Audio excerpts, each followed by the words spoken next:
sky that the brothers on the rise now. Endless celebrations all in my house. Levitating now, I'm super duper fly now. London boy, but DC where I reside now. Put the time in while you always yelling time out. And for quit it, cause I know I'm coming with it. You were sitting, you were wishing I was handling my business. Now I got the ball like Harry Potter playing Quidditch. And my business so humongous, you would think that happens in it. Damn man, I'm all that, yeah, I'm all that. Working for that whip, yeah, that what you call that. I'ma blow up in the summer, have him yelling fall back. And I've always been ahead like an effing ball cap. Man, I came in the game like, whoa. Got a couple chains on me cause I like gold. They told me I'm the best and I told them I know. Cause when I'm in your town, every ticket I sold. Yeah, they saying I'm the man. Facts, bro. Lot of haters, tell me where they at though. I'm the new pop, all I do is rap though. Want me on your song, throw a couple stacks, yo. Woo! Everybody wanna do the same thing. Yup, that's why we ain't on the same page. Do my own thing, and I maintain. Flow like water, so I'm going mainstream. I'm going mainstream. Flow like water, so I'm going mainstream. Yeah, I'm going mainstream. Flow like water, so I'm going mainstream.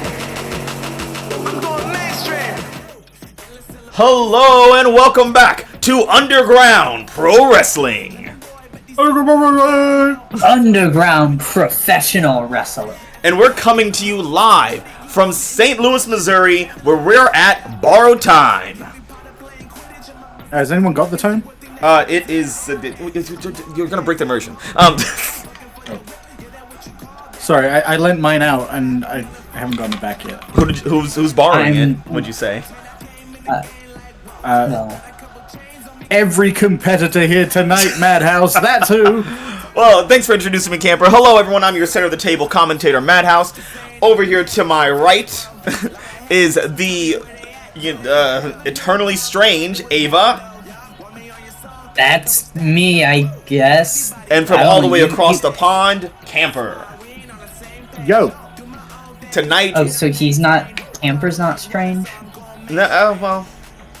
in his own way. I don't make it my shtick.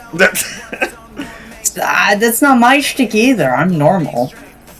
Well, tonight we have not one, but two Borrowed Time matches for the men and the women, which are going to be full of ladders with briefcases. You gotta climb up there, grab it down, and you get a shot at the champion. At any And point. if you can survive making it off the ladder, you now have a new briefcase. And you also have a briefcase. Yeah, it turns out you get to keep the briefcase after everything. But it's not the briefcase that matters, it's what's inside the briefcase. And tell them what's inside, Ava. It is a contract. A contract for any title match. Anyone you want, whenever you want, any moment. Well, most moments. Any moment. That are the rules. I feel like you don't need a whole briefcase to carry a contract. It could just probably It's a very Well, thick it'd be harder to contract. hang just a piece of paper from a hook. No. You don't know. Like, this isn't just any contract. This isn't. It's a what? This contract is engraved into black steel, etched there by master craftsmen. Oh, wow. You put all that together, Ava? No, I paid the master craftsman to do it. Oh, okay. Well, I mean, I appreciate all the effort Etsy that is you like, went through. you can find a lot of shit on Etsy. Oh. I mean, again, I feel Yeah. like if you're carrying the briefcase with the slab in it, it's still heavier than just grabbing the slab. Well, no, the slab doesn't have a handle. Well, let's see who'll be returning the slab tonight. For our women's Borrowed Time match tonight, we have Angelina Grace versus Morrigan Grimm versus Alexia Quinn versus Diamond Diaz. Who is also versus Angelina Grace, who is also versus Alexia Quinn. It's all a who is cycle. Also, Yeah, they're all fighting one another. It's like a round-robin battle royales kind of thing. Yes. Although, now that we've said it, can you imagine a match where, like, the four people had to target each next person in line, but they couldn't target the person attacking them? That'd be great. I think there was a match like that back in the early 2000s, and it was terrible, actually. But tonight, those four women will put everything on the line to get up that ladder, grab that briefcase, that Borrowed Time briefcase, so they can cash in for a championship match against the current champion, Kendi Jordan, or if things go a different way, the new champion, Ravo. Yeah, it is You no really guarantee. think Ravo's gonna take the win? I mean, I don't know. Look. She's proved a bit that she is not just some jobber to throw away or ignore. Look. I'll admit, she's plucky, she's got spunk, she has proved herself in certain regard. But is she really championship material? Well, in the last few weeks, she has defeated the champion and Beretta Stone, one of the top contenders for the championship, before her. And Lee the Lunatic. Let's not ignore that one. Yeah, and all of it so far undefeated outside of her very first appearance. Like, if people talk about, you know, a lucky first try, I feel like she's exactly the opposite. She's proven outside of that first attempt, which was a pay-per-view, you have to take nerves into consideration here. She has done incredibly well. Well, we'll see if she's the new champion. Speaking of women's champions, we might have some new women's tag team champs tonight. As we know, last week, Varsity Club took on the Disciples of Darkness. Disciples of Darkness winning that match and earning a spot here at Borrowed Time. But the match has been updated. It's not just our typical UPW Tornado tag team match anymore. No, it is not. And don't worry, I know what you're thinking. Is it gonna be some normal, boring, one-on-one team bullshit like always? No, it's better than that, and it's better than what we usually do. Because there's more people. That's right. Last week, throughout the last week, Kathleen Kendall and Dylan Whitney of the Varsity Club took a page out of Fabulous Truth's book and went backstage to talk to our general manager and managed to get themselves a rematch against the Disciples of Darkness. But rather than following up after Borrowed Time, they got it during Borrowed Time. Yeah, one of the rare moments where a general manager actually makes a good decision. Hey, but you really gotta stop shading them like this. What's he gonna do? What is he going to do? I don't know. It is worth noting for our viewers here, normally an intrusion into a match would mean the championships are no longer on the line, but this is well within the bounds of the rules, meaning whoever wins this match is the tag team women title holder. That is correct. Yeah, the fact that the Fabulous Truth doesn't even have to get pinned or submitted to lose her title is kind of a scary precedent, honestly. Yeah, and I have absolutely zero doubt that if that happens, they are going to complain relentlessly to the general manager to get another shot at the championship again. Well, we also have the men's title is on the line as Pretty Boy Omar takes on JT, your current men's champion. There's been no love lost between these two over the past couple of weeks. JT being a little goofy, Omar taking it personally. Last week, beating him with a ladder in the ring. Yeah, I do feel like Omar may have escalated this a little bit. I don't know. I think escalating is a strong word. I think he's just meeting JT where JT's at. Or, at the very least, where JT should be. Well, I would argue that the match was over, Omar got out of the ring, pulled a ladder out from under the ring, and then smashed the champion with it when he had no reason to. He'd already won, so he couldn't be disqualified, unfortunately. And JT was practically unconscious. Yeah, it's not the best, nicest look, but it seems that JT has escalated that right back, as tonight their championship match will be in a tables match. That's right, the first person put through a table takes that championship home tonight. Yeah, it's well known that table matches are the default in Samoa. But we also have, whoever walks with that title should be on high alert, because that title, as well as the world title, is up for grabs by whoever wins the men's Borrowed Time match, where we're going to see Warren Maverick take on hometown hero Brutus Knight, taking on Richie Rivera, the Wonder Kid, and, the man who might take it all, Big Bad Mike the Reaper Reed. Now, I know a lot of assumptions are going to be that Mike Reed is going to win this because he's Mike Reed. However, I do feel like we should mention Warren Maverick and Brutus Knight are both pretty hefty boys themselves. They're able to take a beating. They're able to dish it out. Richie Rivera is a little more fragile. Yeah, he's the smallest guy here. But you know what? Speed always wins. He will outmaneuver all three of these big, chunky flesh boys. And maybe he won't even need to fight them. He just needs to hop up the ladder. Easy. I mean, yeah, like Nathan Perez did. Don't compare Richie to Nathan Perez. That feels like an insult. I will Richie. Compare Richie Rivera to whoever I want. To a sheet of paper if I want to. You can't stop me. Ava, who do you think is taking home the briefcase for the men? Who do you think? I could only guess. Mike Reed, obviously. If this is underground pro wrestling, there is no one more underground than Mike Reed. And he is the one who deserves that briefcase more than anyone in this entire company. Much less this match. I don't think he's underground. I saw him backstage just a few minutes ago. Oh my god. Well, if you had as much brains as I had, you wouldn't say that. Well, I mean, you're a zombie, so it's not really a fair comparison. In the realm of the men's tag division, there has been a little bit of discord with one of the factions here in UPW, the Lucha Dragons. The past few weeks since Breakout, we've seen a bit of disorder between Hercules Jimenez and Psycho Cyclone and Mr. Macho, and it's been a little chaotic with them. And it seems like last week, the Lucha Dragons, Psycho Cyclone, and Hercules have finally gotten on the same page and beat the Brotherhood to solidify a spot at Borrowed Time against Vicious and Delicious, the men's tag team champions. Do they stand a shot at winning? Probably not. It'll be fun watching them die.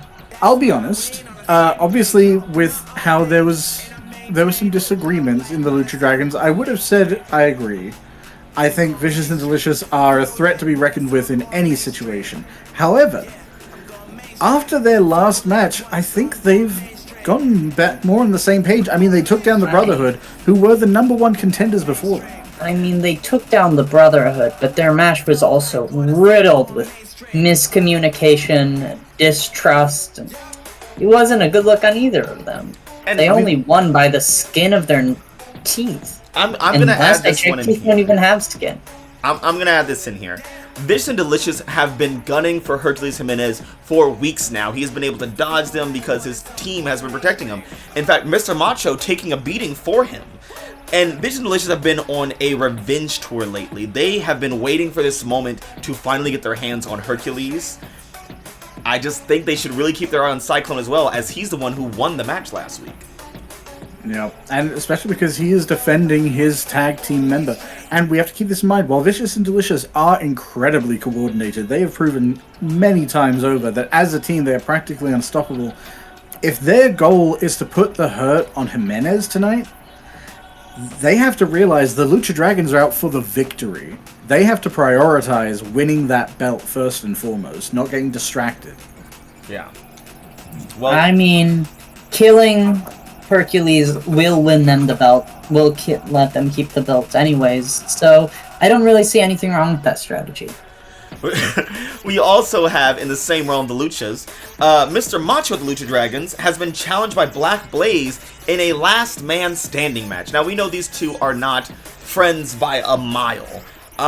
And there seems to be some animosity between them, obviously. And I don't know what Black Blaze's deal is with Mr. Macho and the rest of Lucha Dragons. Look, it's been going on for a while. Honestly, I think it may have been going on before UPW was even a glimmer in the general manager's eye. But all I know is Mr. Macho is back looking stronger than ever after his beatdown from Vicious and Delicious both. And I think Black Blaze might think he has an opportunity here, and I think he's severely underestimating Mr. Macho. Yeah, I mean, if there's a man who can survive a 10 count, I'd argue it's Mr. Macho. I don't think anything can really stop that man. Well, except two people who are top contenders in their line, Yeah. and champions both. And at you the know same what? time. I know That somebody who stop could defeat Mr. Macho. Macho, and it's none other that's- than your UPW World Champion, Cassidy Graves. Undefeated. Undisputed champion. Until tonight. Oh my Well, god. no, not even tonight. Go ahead, Camper, Still say on. what you're gonna say. Tonight, ladies, gentlemen, the entire UPW fan base, you are going to see the World Title Championship change wastes tonight as it goes to the contender, the challenger, the destined one, Adrian Yamamoto, the Dragon Warlord, who is back here to put the hurt on Cassidy Graves, to bring it back around and show everyone here just where that belt belongs. Yeah, he had a nice vacation, but he is back, and he's looking fresh. I will admit, he's looking great. He's been doing some house shows, but at the end of the day, he couldn't beat Cassidy Graves before. I don't know what he's going to do differently that's going to take that title off of him. He's gonna hit a fourth Dragon Fang. I don't know if... well, the thing is, Camper, I don't know if that would actually do anything. Well, let's just hope he doesn't draw any blood, because we know how Cassidy Graves gets when blood is around in the area. His eyes turn black, his fins start flapping. What?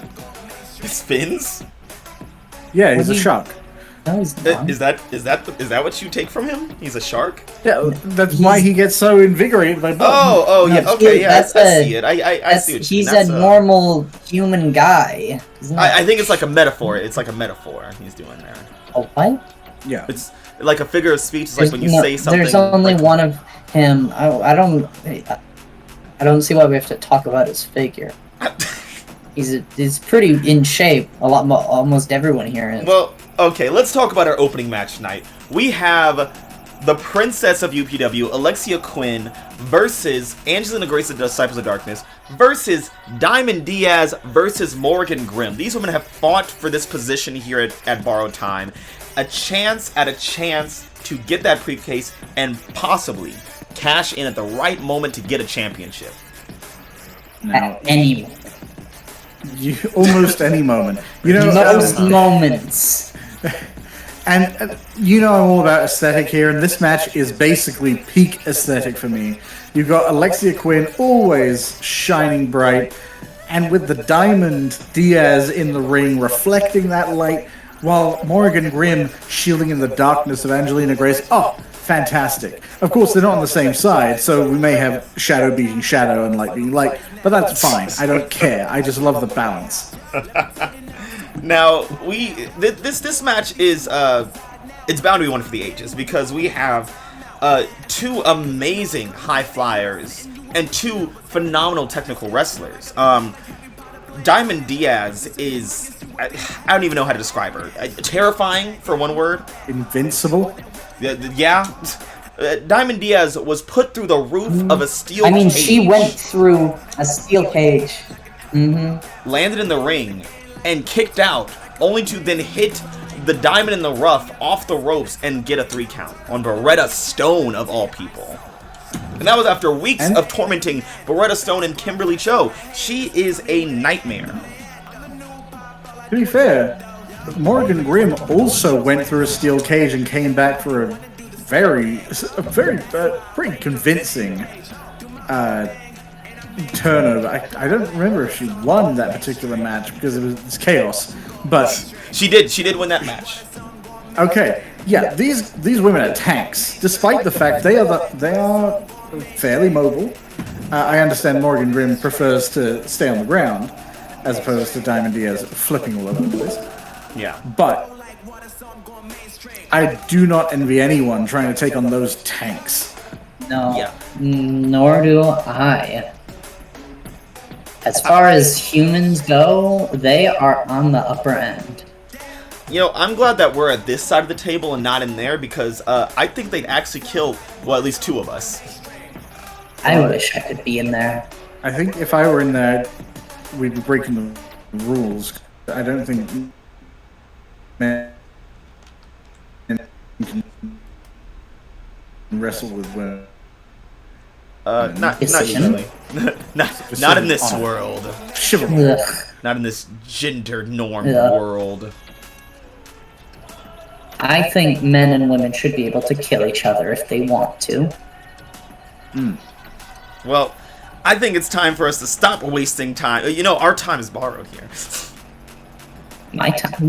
What do you mean my time is borrowed? Yeah, I mean, we had to summon you at the right time so that it's not like, you know.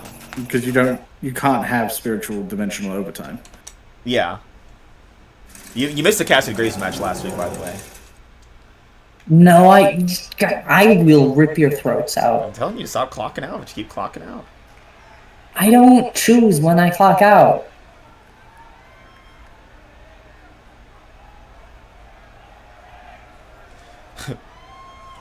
Have Here a we are. conversation with general manager. See if you can change your hours. Ooh. Oh, I'm not competency. Oh my goodness, the pyrotechnics. Who's this?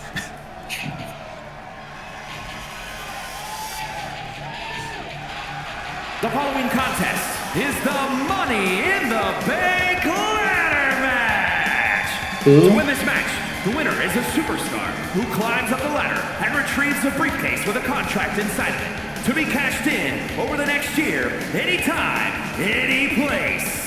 Making her way to the ring, See? representing the Anytime, any place. from With an Salem, asterisk, you have to read the term and conditions. Angelina Grace. Angelina Grace. This is the first time that she's been able to book her ticket to a pay-per-view while her coven mates of the Disciples of Darkness, Selena Niles and Taryn Ray, are also competing for gold. I'm sounds sure like she an is inconsistent ecstatic team. and would love her entire faction to take home something. Well, And they well, just might. She is here and she is ready to, I don't know, spear, I guess. Yeah, I think she can do this here, the actually. only things the Disciples of Darkness should be taking home is some kind of like pay fine thing for spitting poison at people. Why would that be fine? There is no way it's legal to bring in external weapons. It's not an external weapon. It's part of their biology. And her opponents, first, from Salt Lake City, Utah, Morrigan Grimm. The queen of the We're back with Goths the here at coat. UPW. She is an astonishing competitor here. I don't know is- another woman who looks as strong as Morgan Grimm. We talk about Beretta Stone, we talk about our Mike Reeds and our Cassidy, but Morgan Grimm is kind of an unsung hero.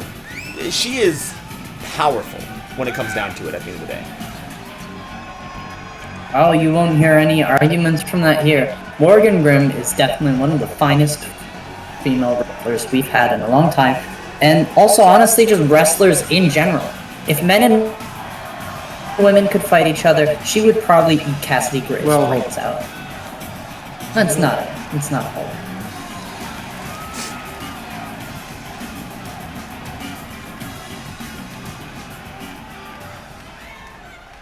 Look, I mean, I'm sorry, but it's true. Like, the reason why, as far as I can tell, the women aren't allowed to wrestle the men is because the women are too good at North it. Carolina, the Princess Alexia Quinn. And here is Alexia Quinn, Yeah, the I Princess of UPW, showing that, you know, money doesn't buy everything, but good training really does pay off.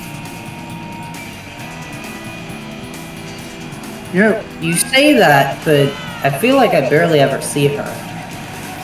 Well, listen, she beat Riley Thunder, which was pretty impressive. I mean, miracles do happen, I suppose.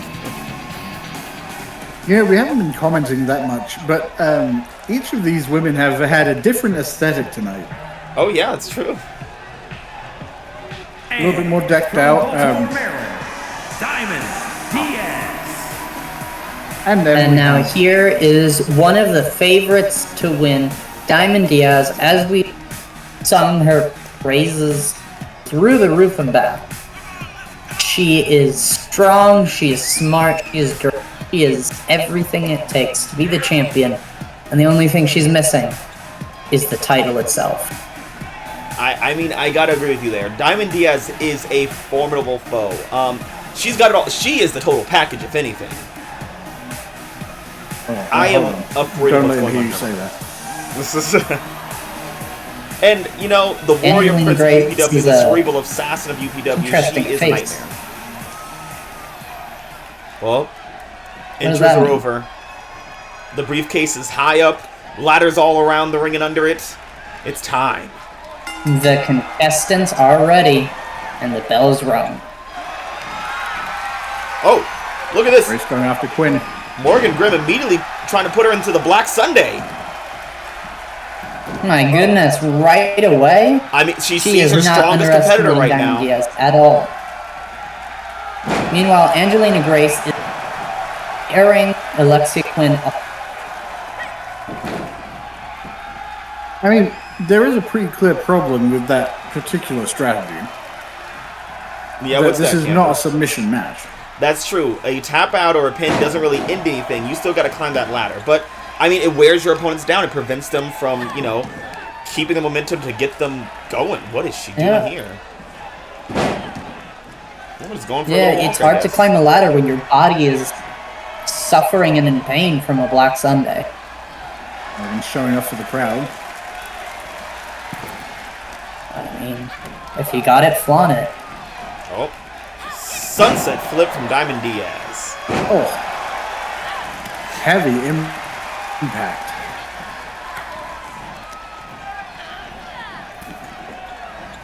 Morgan Grimm once again going after Diamond Diaz, not wanting to let her anywhere near that briefcase. Meanwhile, Angelina Grace putting the hurt out on Alexia Quinn's arm. And Morgan Grimm like a vulture taking the bones. Oh, what's Diamond Diaz got here? A ladder. Oh, someone's got their eye on the prize. Instead of bringing the ring, setting it up on the side there. That's going to be used for something horrible, I just know it. Now, we know Diamond Diaz has a tendency to establish long-term plans. I think this may be just one of them. Oh, yeah.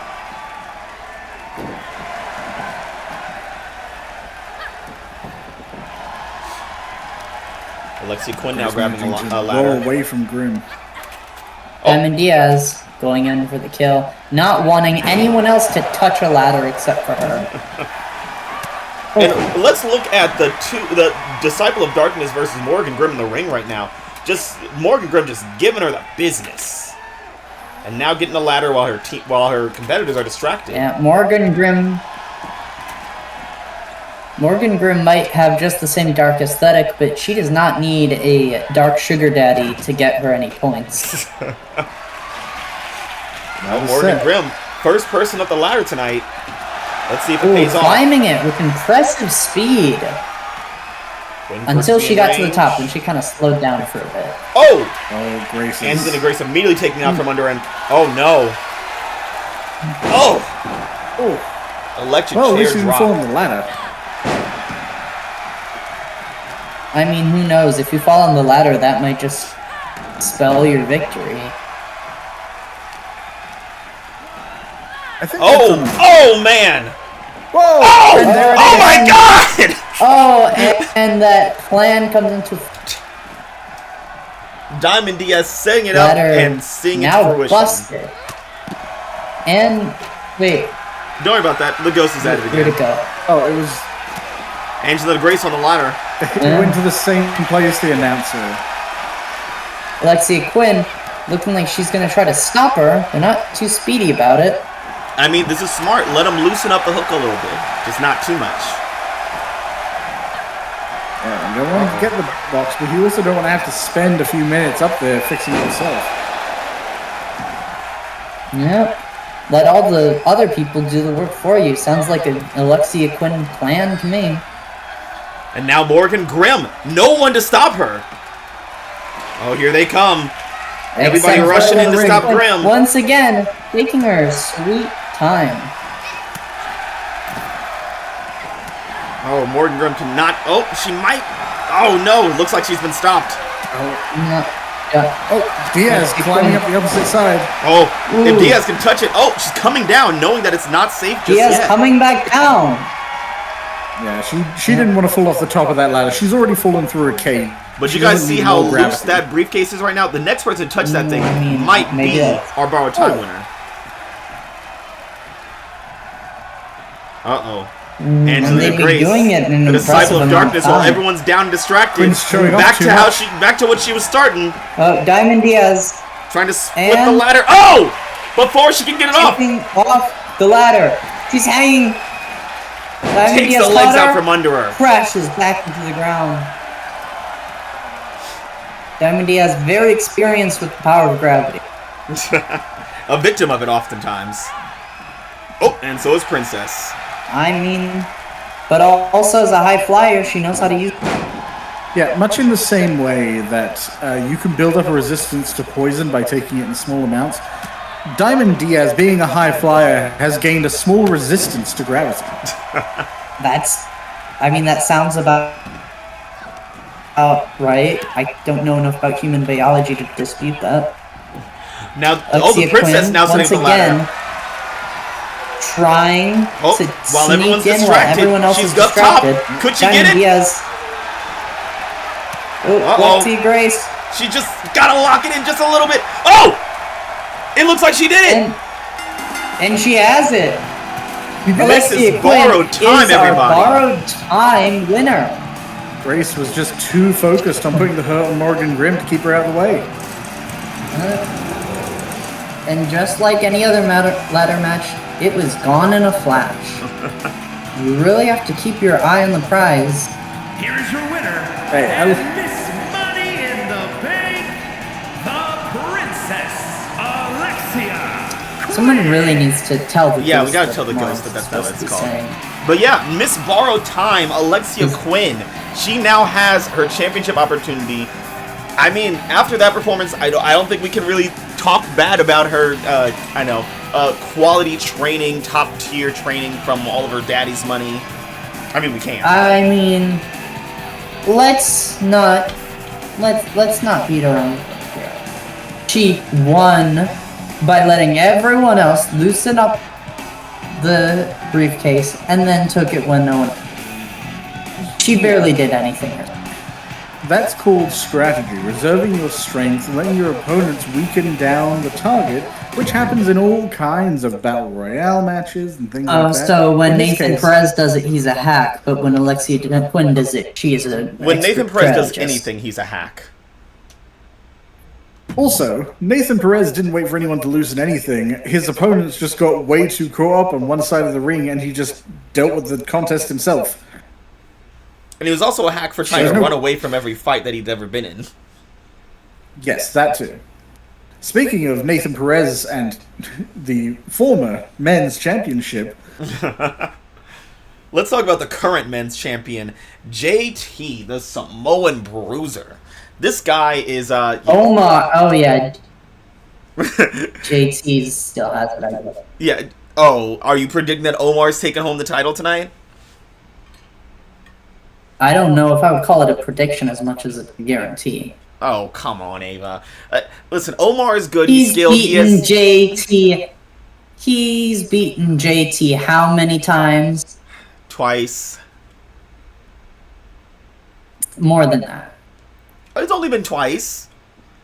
I mean, More if you than count the that. ladder thing, then 3 times. Exactly. 3 times he has overcome JT to V. I mean, the ladder thing was a separate situation. Like, it was the same as the match he won. Yeah, that He ladder just thing was then more of an piled on assault with a than a ladder. victory. But the Who walked point away here from that is- fight? is that Omar and JT are in a match that they have never been in before. So all bets are off now. This is a tables match. Someone has to go through the wood to take that title home. I don't know. That sounds really easy to do. Like, Okay, yeah, for you. those tables aren't exactly sturdy. What? I thought we got the sturdy ones this week. No, those things snap like no one. They're like made of toothpicks or some shit. Well, either way, whoever goes through it is the loser. Wait, so you go through the table to lose? Yes. Well, you put someone through the table to win. Who made these rules? It's very simple, Ava. It's like a common match. This sounds very complicated. Match and is for the Underground Pro Wrestling Men's Championship. See you, Ghost. Our table doesn't count, right? No. Our table's far away from there. Introducing the challenger. But does it count? Saudi Arabia, weighing in at 238 pounds. Pretty boy, Omar. Well, now I'm excited. Yes, Look at that vest. all new look for the pretty boy here, looking to start a new look and a new reign here for the men's division in UPW. Let's see if his hopes are ahead of himself or if they're more prediction. Given JT's about to put him through a table, I guess he should be wearing something cool to try and mitigate the impact. I mean, JT could go through a table. He's not wearing JT could throw himself through a table and Omar wouldn't even touch it. That's true. If you fall through a table, you do lose the match. JT could lean against the table. Yeah, he's a hefty boy. Speaking of, Yeah.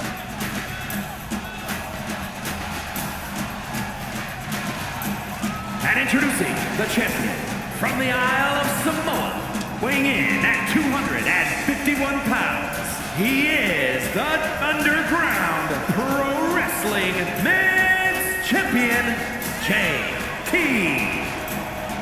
now, Hey guys, what did JT say to Nathan Perez when he tried to run away from the ring? I don't know. I get wasn't back really in there. listening.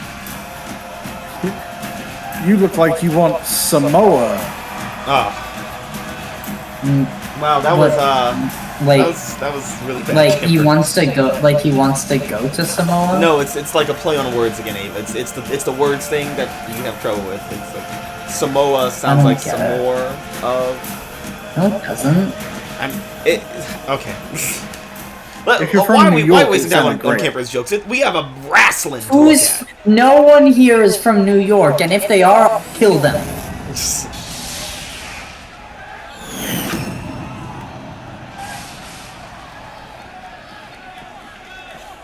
Wait, was the ghost in the ring again?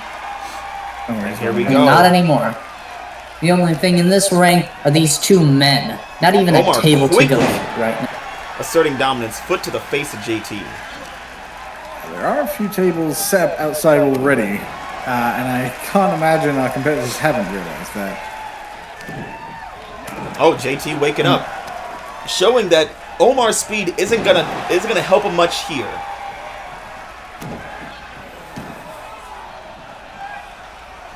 I don't know. I heard from someone that speed always wins. Oh. Well, let's talk now. Camper, Ava, who do you guys think is taking home the gold tonight? I think we've already established that. Oh, I'm guessing you're rooting for the JT. pretty boy, Ava. No, I'm rooting for the wrestler Omar. Oh! Whoa! What? Yeah? You still think so? Whoa! Holy shit! I mean, I guess Chekhov's gun. You put a table there, they're gonna go through it.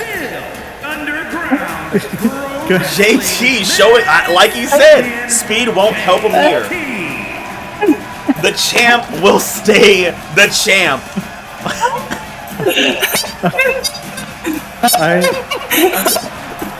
Wow! And Omar on the ringside right now, embarrassed with his performance. Rightfully so. Wow. Wow.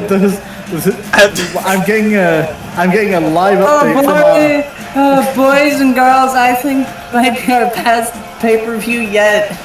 I'm getting a live update from our ratings. That was not very good. No. Wow. You know, thinking about it, I think the men's championship might be cursed with short matches, like the women's championship is cursed with just losing. Honestly, I don't even care. That was so good. That was amazing. That was The pure timing of that. wow. Also, I guess I do want to address what Ava said about JT throwing himself through a table. this is kind of karmic, isn't it? I can't even be mad about that. That was great. Yeah. the little sidestep from JT condemning Omar. I don't know why he jumped out. What was he thinking? I think he was trying to do I think he was going for a suicide dive there on JT, and it did. Well, it succeeded. I want to go back. If suicide was what he was looking for, he should have dived off it. It would have been less shameful in the end. Oh man! Jesus wow! Christ. I mean, I can't wait to go back and look at Omar's face as he is noticing that he is not hitting JT, but instead a bunch of wood and ground. Wow! Yeah, it's gonna be. It's what I told you. Those tables break like nothing. I mean, Oh man, that had better be in the next UPW highlight. that's reel. going to the highlight reel, definitely. That was. I don't care what those ratings say. That was one of the greatest matches professional wrestling ever put to film. Oh, And I will die on that hill. Oh my god. Anyways, what's happening next? Well, next up, Ava, we have a triple threat tornado tag team match as the Fabulous Truth defends their tag team championships against the Disciples of Darkness and the Varsity Club. Now, Well, hopefully this match lasts longer than 3 minutes. I mean, there's 6 people in it, so I would believe so. it's you know, almost we've guaranteed seen to. we've seen our normal tag team matches where it's a 2-on-2 in a tornado style tag, and it can get crazy. You got to divide and conquer. But this one, there's a third tag team now here. This complicates everything. Yeah, and standard UPW protocol as a tornado tag, that means both members of the team are in the ring, or at least active, all at the same time. As we all know, the fight tends to get outside the ring pretty quick. But that means 6 contenders, all active at the same time, protecting their teammates, trying to pin their enemies, and their other enemies not wanting them to pin those targets. This is going to be a back and forth of horrific proportions. I think it all comes down to And strategy. Yeah, and as a triple threat match, it doesn't matter who you pin, as long as you get a pin, the championship is... Honestly, the women's tag team championship has never been in a riskier position of changing hands than it has been tonight. Yeah, I have to agree there. This is and with these 3 teams, I mean, anyone could take it at this point. Yeah. Yeah. Honestly, I am predicting it will not end in a pin. I'm thinking this is going to be a submission ender. Oh. I think what's going to happen, we're going to have our contenders beat each other to the point of breaking, and all it's going to take is someone getting in a submission hold, twisting one elbow just far enough to get that tap out. I don't think anyone's going to stay down long enough for a pin. Oh man, yeah. I mean, these are 6 women who just refuse to quit. But yeah, I don't know. I don't know who's taking this one home. Who are you guys? Who are you guys wanting to be victorious here? I mean, I will always have a soft spot for the Disciples of Darkness, but they've also had their shot and they wasted it. Varsity Club, they have put in the work, they've put in the time. They have come in time and time again, say that this championship belongs to them, regardless of who's wasted. I am excited to see them finally prove that.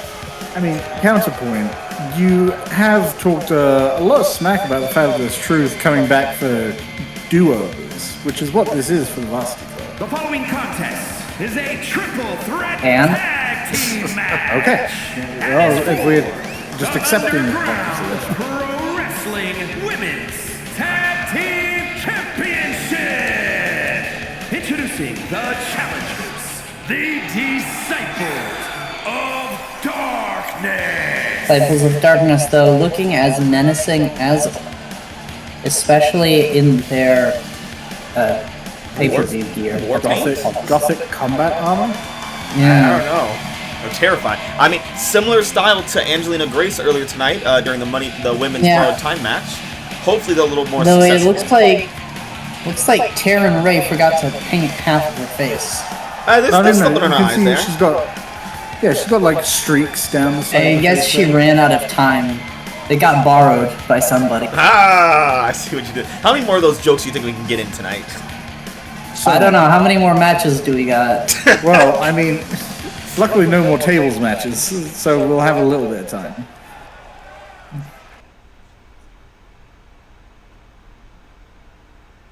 Oh.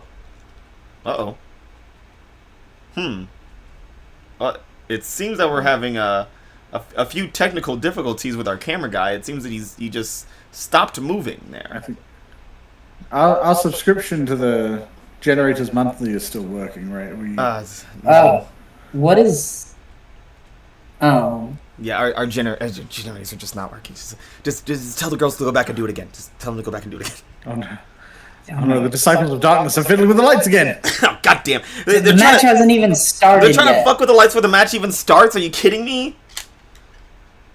First the Venom, well, I guess first the lights, then the Venom, then the lights again. The Venom is legal, at least. It shouldn't be. The lights are just a coincidence. Why should it not? This is human biology. I don't see what the problem is. It's definitely not. It's definitely Then not. why can they do it? I don't know. I couldn't begin to tell you why that is. Almost every single I've met has been capable of that, I'm pretty sure. No, wait, what? We are humans you've met. We're not capable of that. You're not the only humans I've met. Oh, okay, what other humans do you know?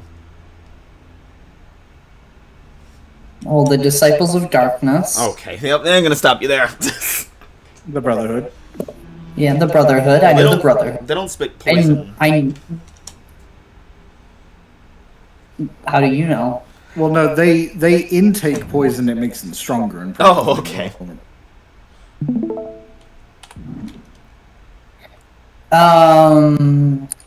Let's see. Let's get back to our predictions from earlier. We were talking about who was going to defend here. Ava was leaning towards the Varsity Club. Camper, who would you say your pick is here?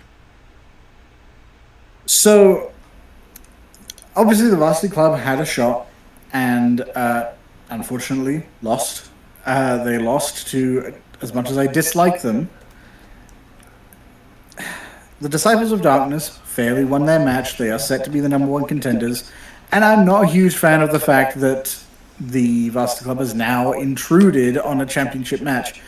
And just from a purely, I gotta rep my ladies. The Fabulous Truth are British, just like me. They have the skill, they have the training, they have the experience. Frankly, they deserve to hold on to their championship. Deserve after they, asked for all these redos. And the Varsity Club asked for a redo, and the Disciples of Darkness lost fair and square. So as far as I'm concerned, if anything, how many? I'm gonna say this. Yeah, but Disciples of Darkness, how many redos have the Varsity versus how many redos has Fabulous Truth had? well, 2 versus 6. But I'm gonna say this: the Disciples of Darkness, at least they earned their way here. They didn't ask for handouts or redos or say that a match is unfair. They fought, they won, they lost, and they fought their way back up.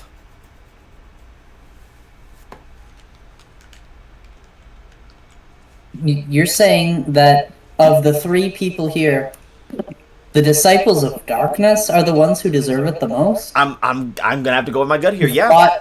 They're the ones who fought the most fairly? Yeah. Out of everyone here? Well, I didn't say that. I think that's what you said. Mm-mm. I now have it in writing. No. Yeah. I hired a stenographer and everything. Damn it. So that I could get anything you say that favors my point of view in writing. This is all recorded and broadcast live. Yeah, but I need it in writing. How did you get it in writing then? Wait, The stenographer. where'd you get a stenographer? I hired one. You hired a stenographer? Where? Where is a stenographer? You don't need to know. How can they hear us? We're mic'd Well, up. we're broadcasting live. Yeah. It's Probably just put on a TV, put on YouTube, UPW. Your local. Oh, they probably went It's to our not- parent streaming service powered by the house on YouTube and watched UPW. No, they're in the audience. Oh, okay, well, fuck my promo.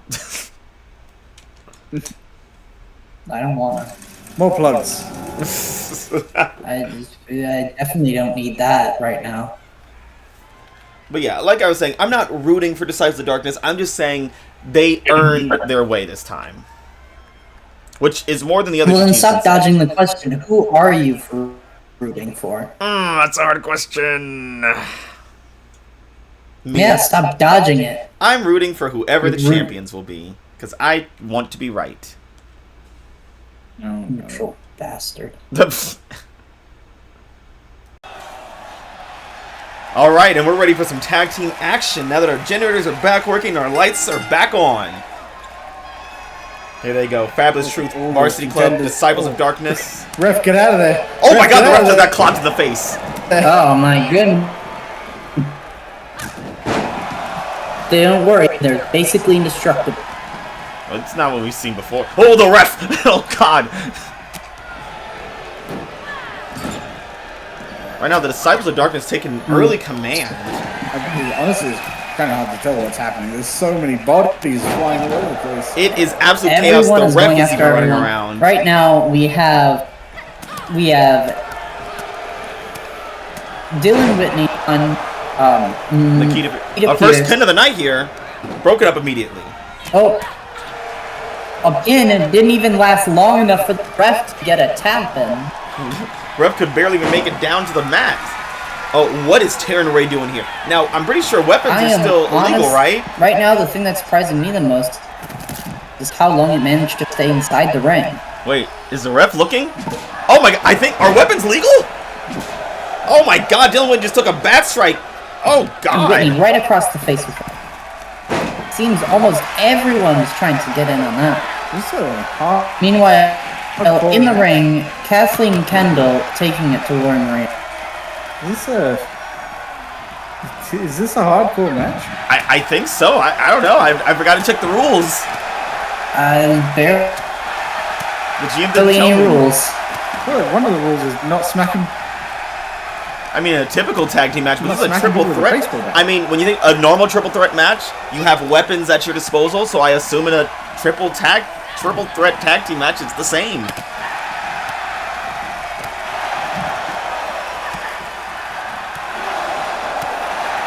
Oh, now Dylan Whitney's got a bat. Ooh. Just, can't hold on for long enough to keep it fierce, instantly taking it away. And now Dylan Whitney doing her best to fend off two different assailants. Lloyd Marie Osborne with a pin. Meanwhile, Laurie Marie Osborne going for the pin. Oh, kick out. Surprising, too. Selena Niles.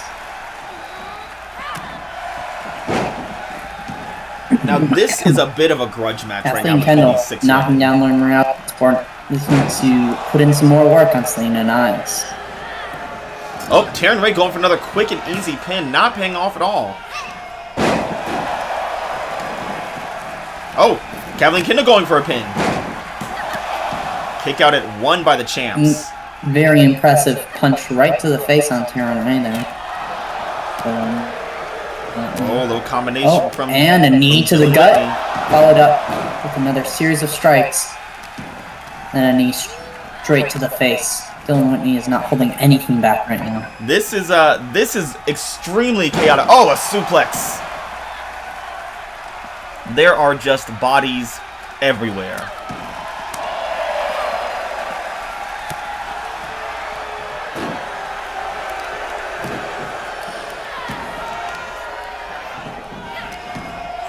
Oh man.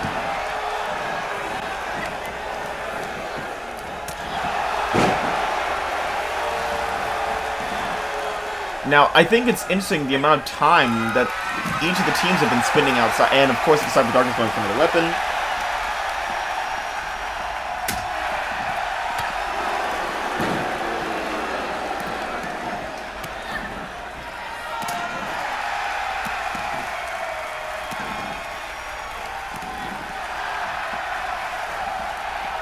the boar worms.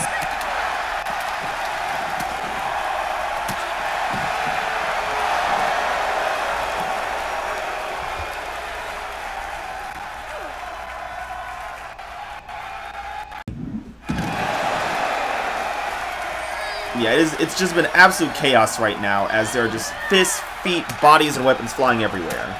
Another bat.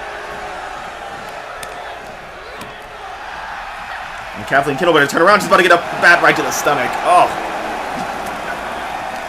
Oh, she managed to avoid that one. Surprising. Right now, the other halves of each of the tag teams fighting at the ramp right now. Dylan Whitney getting ejected from the arena. Oh. Right now, the only people in the arena are Fabulous Truth and Kathleen Kendall. Oh, what a big boot, just running all the way over. Now, this is not a position Kathleen Kendall wants to be in. Oh, getting stomped and batted. Not a good position right now. Fabulous Truth has her exactly where they want her. Meanwhile... Oh, Dylan Whitney's getting torn apart outside. Oh, another bat straight to the head. Yeah. Dylan Whitney, however, seems to be able to is successfully fighting off both members. Fighting to get back to her teammate. Darkness, trying to get back to Kathleen Kendall. Oh yeah, this is. Oh my God, another bat shot. Oh. Ooh, the Fabulous Truth is holding nothing back. They doubt that. Well, Camper's dream might come true as these London ladies might keep that gold with how they're hitting right now. You say that, but Kathleen Kendall looks like she's making a recovery. Unfortunately, the Fabulous Truth have split up. They were having a hell of a time just taking on one member of the Varsity Club. And didn't even try to go for a pin. Just honestly, yeah, just a lot of aggression from these two right now. Speaking of 2-on-1, actually, no, Lori Marie might be alone, but Kathleen Kendall's on the ground and did not take too long to follow her. Oh, here comes Selena Niles. Big boot across Nikita Pearson's face. And Lori single-handedly handling the Varsity Club. Yeah, a lot of that this match of one person fending off an entire team on their own. Very impressive display from all of them. Uh-oh. Kathleen Kendall's looking for some payback. Oh, bat to the head. Home run if I ever saw it. Oh, Lori Marie getting that bat right back, smashing it right into the almost going for the spine. Right across the head. That's got another nasty hit. Oh, Dylan Whitney getting some revenge. Going in. Oh, unpretty hair. Oh, going for a pin. Not wise while Taryn Rhea is standing right there.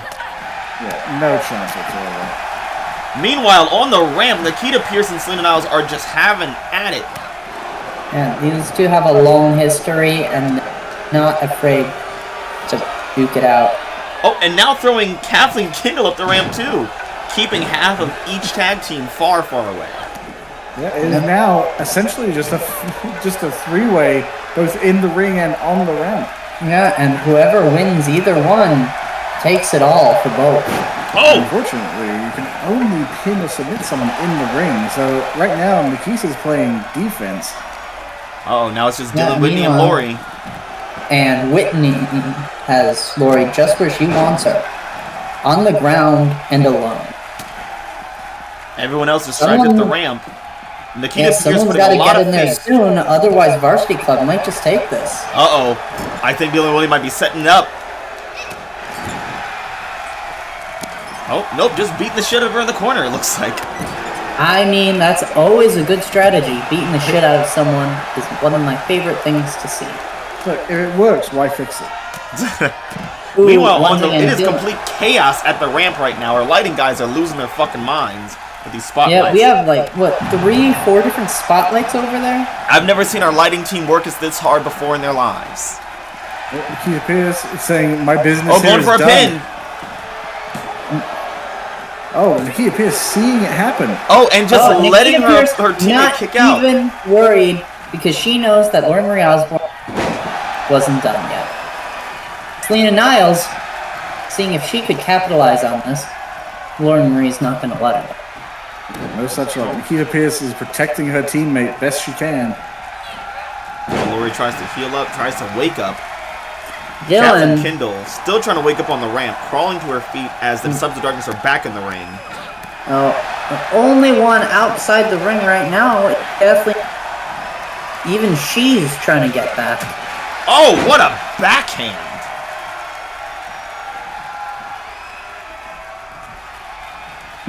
Right now, Disciples of Darkness Oh, are going toe-to-toe with the Fabulous Truth. Varsity Club looking to the sneak Billy into Goat's the hunt. curse.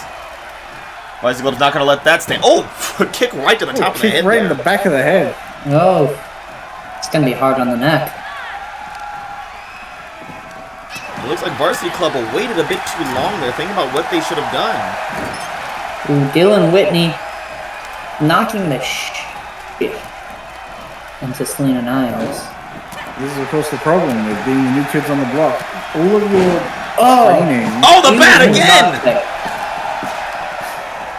your experience is limited. You are working on instinct for the most part, and whatever your coach prepares you for. Not many people prepare you for a fatal six-way. That's true. A little six-woman scramble. Oh, now the Disciples of Darkness on top in the ring, and Selena Niles will be moving. Selena and Dylan Whitney not used to being on the bottom. And Fabulous Truth not used to being uninvolved. Oh, they're gonna fix that though. It's strategy. Oh!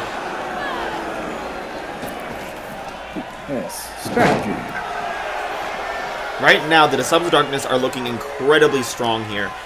As are the Fabulous Truth. Varsity Club, honestly, leaving a lot to be desired right now. They are not looking like the Bruiser team that we have seen the past few weeks. Yeah, it looks like when you add another pin in the element ring. to the mix.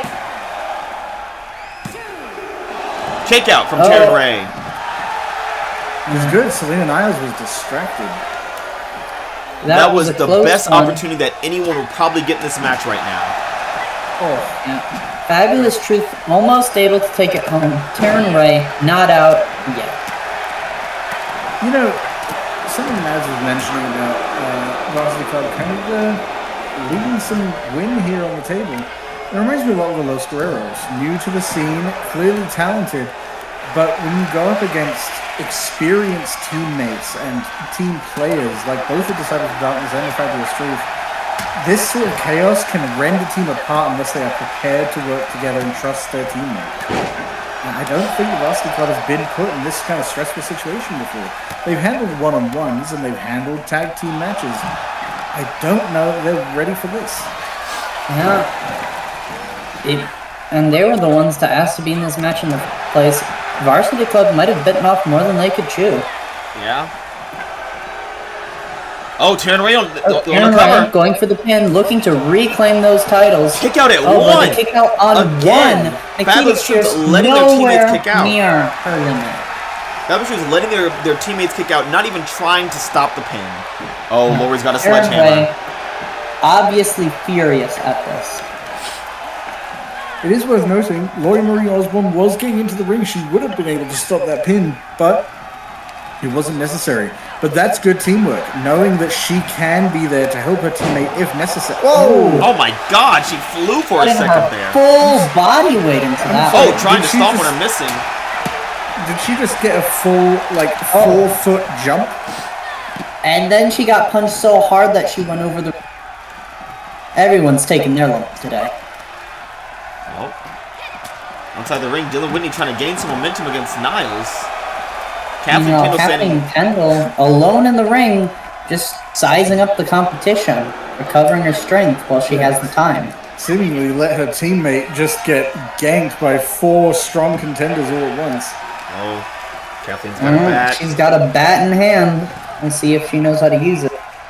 Dylan Whitney coming out on top in that altercation there. Oh, and Kathleen getting hit with a bat. Yeah, Kathleen hit by the bat she brought to the fight. I guess they call that poetic injustice. Oh. Dylan Whitney with a little combination kicks and hits and a knee. Classic Whitney. Niles has been thrown back into the ring. Now, Fabulous Truth taking it strong to two teams at once. Oh, Kathleen Kendall, however, going for a pin there. Down. Trying to break it up. Woo! Just in time. Say what you will about Varsity Club, they might be inexperienced and they might often be the underdog in the... But time and time again, they have been able to take odds that were stacked against them and turn that into a victory. They might just do that again tonight. Look at Kendall's athleticism right now. Dylan Whitney targeting an already vulnerable foe. Taking it up. They're alone in the ring. There's no one here to stop them. And that's some sliced This could bread. be it. Oh, and she's jumping over, taking out Lori again. 1, 2, kick out from Niles. That was closer than I think any of us. Yeah, hell of a maneuver, but you're dealing with Niles, Selena Niles here. She is an absolute juggernaut for the Disciples of Darkness. And I don't think Karen Ray or Nikita Pierce even noticed what was happening in the ring. Dylan Whitney trying to measure herself up against someone like Selena Niles. It's a tall order. Ray thrown into the ring by Pierce, just in time for Selena Niles to go ahead and slam a member of Varsity Club down onto her. And now, the Disciples of Darkness taking control in the ring.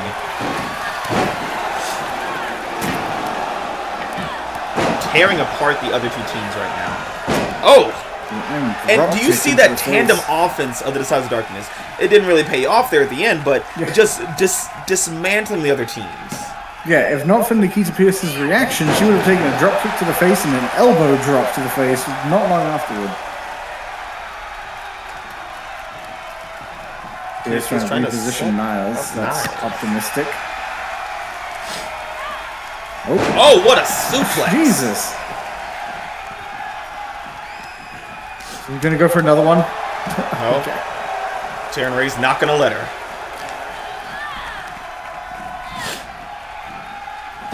The rebound. Oh, flying again! Oh no, Taryn Ray's climbing up. Selena Niles just taking a sledgehammer to the gut. Oh my gosh. Wait, who's Taryn Ray looking at? Is she looking at Nikita Pierce or Kathleen Kendall? Oh my god! Missing! Kathleen manages to duck just in time. Lori running around the ring trying... turning the other way. Doesn't seem to know where she should be focusing. I mean, right now, they're completely safe. No one's targeting them. After that failed jump, I worry that Taryn Ray is going to be dealing with the ankles of darkness with all the bruising they're going to have to be dealing with. Ooh. Lori's indecisiveness has not served her well as Selena Niles pummels her into the ground. But look at this in the ring. Nikita Pierce taking to Dylan Whitney, getting a pin. No rope breaks right now. Ooh, they're very close to the ropes, though. Disciples of Darkness not paying attention. But Whitney kicks out. Oh, Dylan Whitney kicks out anyways. Right now, everyone is in the ring again. Oh, another pin! No one to stop Nikita Pierce now. Kick out. Oh, what an uppercut. What a European uppercut. Oh my goodness. Another pin. Right now, Fabulous Truth trying to get pins anywhere they can. That might be it.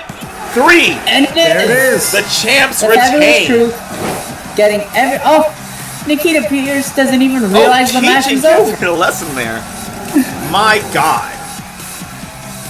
Reminding their younger opponents and their darker opponents just who that title belongs to. My goodness. And what a unique offense from the Fabulous Truth. Attack after attack, pin after pin. Here are your winners, and still underground. Yeah, when you're dealing with 4 other active opponents, you have to try and get the win early where you can. No one has the stamina to withstand 4 opponents at once at any given time. No, that is one of the most dangerous positions you can find yourself in. And the Fabulous Truth is no stranger to dangerous situations. And dangerous positions, Jennifer. Hopefully this puts an end to the whole do-overs, rematches, and whining to the GM for more matches. I mean, if you think about it, Varsity Club came in here as a rematch against the Disciples of Darkness, and the Disciples of Darkness lost, so the Varsity Club did achieve a sort of victory, even if it wasn't the one they might have actually won. Technically, the Varsity Club lost too. So I guess it was a tie. Sure. I guess. Well, next up we have the men's borrowed time match, as we see the Wonder Kid Richie Rivera, St. Louis's own Brutus Knight, Warren Maverick, and Big Bad Mike the Reaper Reed race each other to climb to get that briefcase. And I don't know, this match is going to be insane. Absolutely insane. Oh, no doubt about it. I mean, obviously, Rich Rivera has the speed advantage, being a high flyer himself, known to climb up things and jump off of them.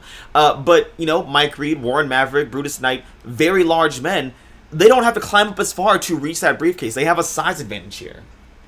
That's true, but it is a bit of a hokey saying. But the bigger they are, the harder they fall. If they get dragged off that ladder, they're going to impact far harder than Richie, who's a bit bouncier and probably more likely to recover from that kind of fall. Well, I want to root for the hometown hero here, but that Mike Reed is something else.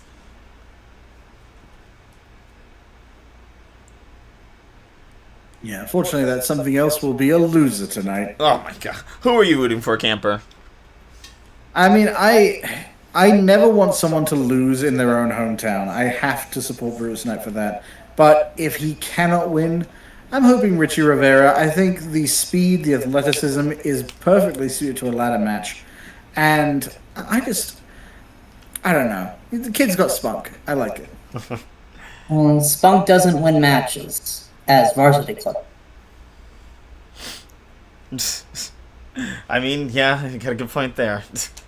What does win matches is the power of pure, unadulterated destruction. And no one has that in spades more so than Mike, the Reaper. Big Bad, if you will. Big Bad Mike the Reaper Reed. Big Bad, the Reaper, Mike Reed. Rick Reed, the Mike the... Now, this guy here, Warren Maverick, he another powerhouse in the World Division who earned his spot here at Borrowed Time. He's been vocal lately about, not being put on the same level as Mike Reed. I mean, and for good reason. Look at him. Look at Mike Reed. End of sentence. Can you spot the difference? I can spot a lot of differences, and I don't think Warren Maverick say anything. Weighing in at 245 pounds, Warren Maverick. Yeah, I thought Warren that Maverick. it said 445 pounds at one point. I was like, what? Where's he putting all that mass? I can't say while we're on air. Just got a whole crocodile up his ass. I can neither confirm nor deny if he has a... But I won't deny it. I don't think there's anyone who dislikes animals more than Warren Maverick here. I mean, Warren Maverick is sneering at the crowd, dude. I'm not really sure he likes anything. Yeah, I mean, he's obviously upset about, not being put on the same level as the other World Division competitors. He earned his spot here. He is a powerhouse in his own right, and he dismantled Jason Pham. Well, that's the thing. He has an opportunity here. If he wins at Borrowed Time, he could potentially challenge the champion himself.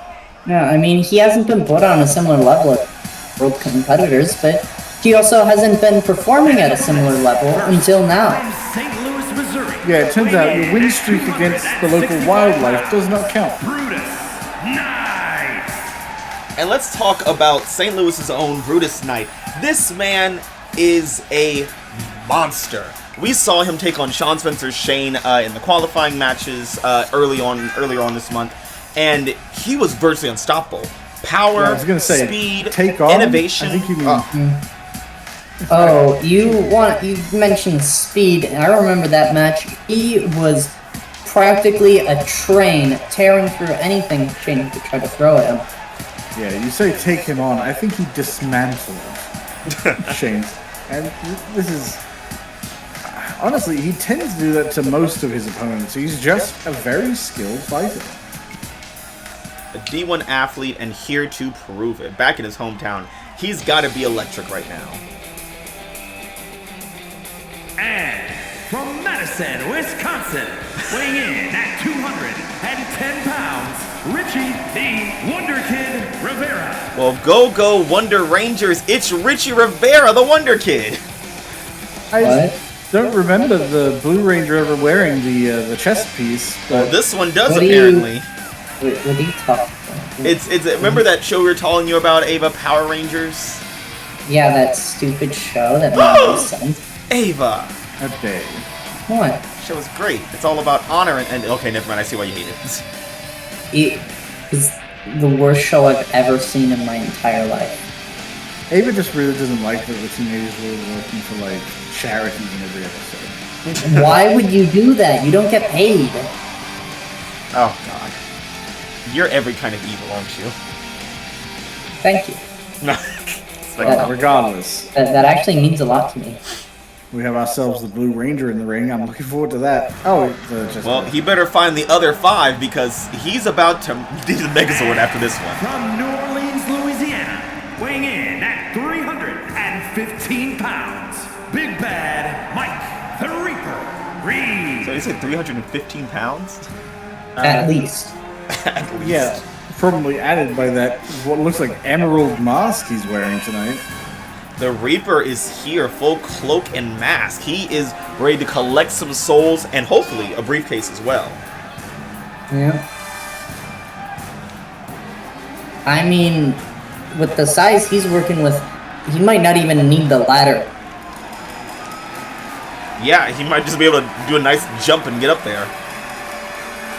Now, we've talked before. He might not really even wanted need see... to undo the lock. He could just tear it off with his big, strong man arms. Now, we talked about before, one thing that we've been dying to see is Brutus Knight and Mike Reed in the same ring together. And finally, we get it.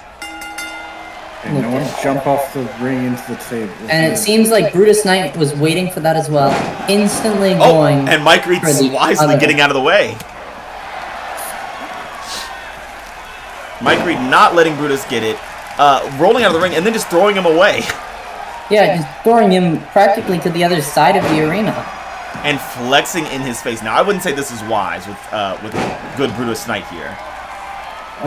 Brutus being wary. Finally getting behind the Reaper. Oh, feast your eyes. Okay. Meanwhile, Yeah. Richie Rivera in the ring, giving it to Warren Maverick. The men's division really dominant right now against the world division. Well, it's part of what I said earlier. With the men, you have to give them a few different divisions so they actually feel like they're worth it. Women only need one. Yeah. Oh, Richie and Warren fighting over the ladder and Richie stumbling back. Oh, Brutus Knight deciding to take the path untaken. Gets a ladder of his own. Showing that a communal ladder is garbage and evil, I guess. I don't Oh, you know. better look out. Mike Reed is now here. Brutus Knight On ready, top of the moving ladder. quick. Oh! Ooh, a knee right Oh my to the god! face. Oh, waist Dragging across him the ladder! across this- Scraping his knees across the ladder as he Oh brings man, Mike the Brutus Reaper down. Knight cannot be touched right now. Brutus looking to leave a little love for everybody. And getting another ladder. Mike deciding that let him get a ladder. Yeah. Oh, Mike Reed. Oh, we saw this earlier with Diamond Diaz. Mike Reed now setting up something for pain, punishment. Unfortunately, Mike Oh, Reed has is it just me? It feels like Mike's ladder is bigger than everyone else's. Yeah, where did he find that? Did we put a giant ladder under there? I think the general manager may have stuck 2 ladders together. I feel like that's against some kind of OSHA violation. What's OSHA? Oh, God. Is that like the ocean? No, it's... Oh, Richie better look out. That ladder almost hit him in the head. Seems like Richie might be the only one who And look cares at these about big getting the meaty briefcase. men all screaming outside. Everyone else is too focused on posturing. Richie up there alone. No one paying attention. Oh, but here comes Knight.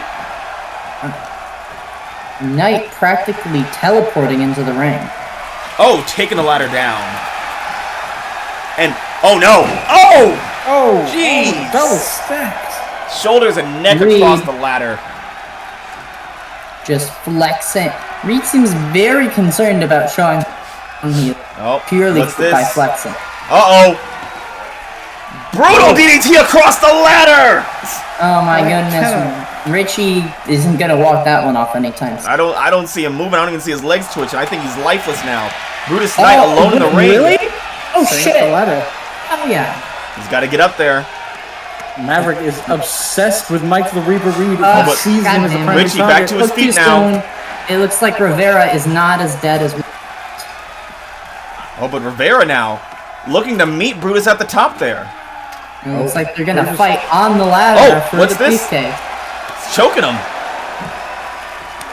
Reed, Well, Richie fighting meanwhile, back. dismantling Maverick outside of the ring. Oh, It looks like he wants to fighting get at in the on ladder. his ladder action as well. Oh, what is Richie doing here? Oh, knees to the face off the ladder. Oh my god. And Reed is just kind of hanging out. Reed Now says take the ladder ladders out. are for children. Oh, and beating a child And with then- it. Gave it to Richie as a... And sets it back up. Because sometimes Trying adults can be to child. knocked over by Warren Maverick, stumbles out the ring there. Ooh. Rolls out of the way right before the ladder can fall on top of him. Movements. Smart man, that Mike Reed. I hear he has a bachelor's in literature. Oh, really? Yeah, that makes sense. Strikes me as an English major. A very Hungarian mean literature, English actually. I don't know what's so interesting about Hungarian. He's a big practitioner of literature, actually. We read about slitting wrists and throats. Uh-oh. Richie. Richie. Oh, Warren Maverick again, just using his reach to knock that ladder down. No ladders are going to be standing for long. You could say reading or using a nugget. Oh, shoulder tackle. Mike Reed basically just walking into the smaller man. And just barreling lifting him down. up, military press. Oh, is he gonna drop him Oh straight into those no, ladders? Mike, please. Do it! Do it! Oh, just missing the Yes! ladder. My goodness.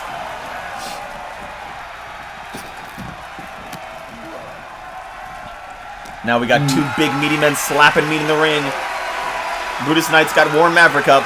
Where is he taking him? Reed diving. Rivera diving back into the ring. Oh, using the ladder as a And weapon giving against Reed. Reed a taste of his own medicine. Oh, but bumping into Brutus. What's he going for? Oh my goodness. Looks like he's going. Looks like Reed knows what he wants to do. Warren isn't gonna let him have it though. Warren heading up to meet him. Reed can touch the briefcase, but not making it. Oh no! What's Warren doing here? Twist of fate off the ladder! Oh my goodness. That's gotta hurt even Mike Reed. Reed is not moving. That's his Oh my legs just gosh. flailing around. Meanwhile, Richie can't stop moving. Full of energy. He might be unconscious. Mike Reed was the favorite to win here, and it looks like all the other competitors Richie up are to the not top. giving him an inch. Uh-oh. The dead man is rising. I don't think he's dead. Oh, the Reaper. Rivera struggling with that briefcase. He's not helped clearly by the fact nervous. that Reed is back up. Now just dangling in the air. Oh, but here comes Maverick. Dropping him down.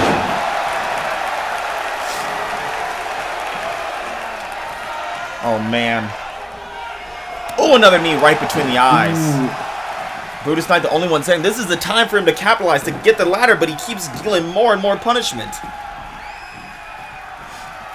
Oh, only for Maverick to fight back. Rivera once again trying to go for that briefcase. One of the few people who knows what it takes to win the match. Massive flesh next to the ladder. Rivera once again getting Mike up there. Reed Will he have again. better luck with the briefcase this time? Unlikely if Reed has anything to say about it. Reed just keeps taking Richie Rivera's legs out from Rivera, under him. however, is holding on like his life depends on it. Oh, but he's He gonna is slip not him and he letting can't hang go. up there forever. Oh, and he slips. Oh, and he falls all the way back. Oh no! Tail Brutus down. Knight is going Reed to the underworld! not even bothering to go for the... Oh no, Richie Rivera. Oh, thank goodness he avoided the ladder out there that Mike Reed set up earlier. Ricocheted right into an elbow. Uh-oh. Rivera fighting back. Meanwhile, Maverick is Mike Reed. Maverick's on the edge, Maverick. on the prowl, hunting. Oh, Pele kick to Reed.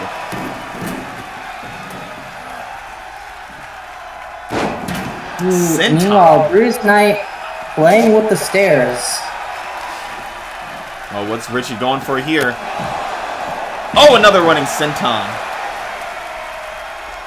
Trying to do everything he can to keep Mike Reed off. Oh, spinning neck breaker.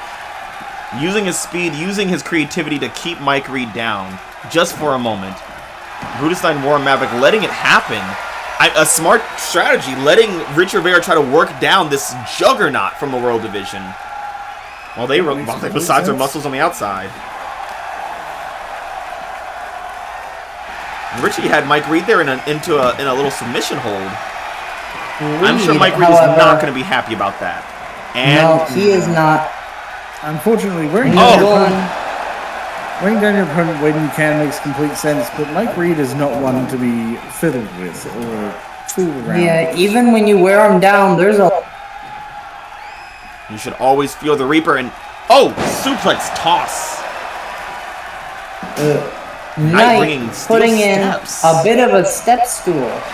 I don't know how that's going to help ladder-wise, but it will certainly make the fight more interesting. Oh, power slam. It's under the canvas again. Knight pulling out another Going ladder. for another ladder. How many things do we Oh, have? hitting Warren Maverick in the head.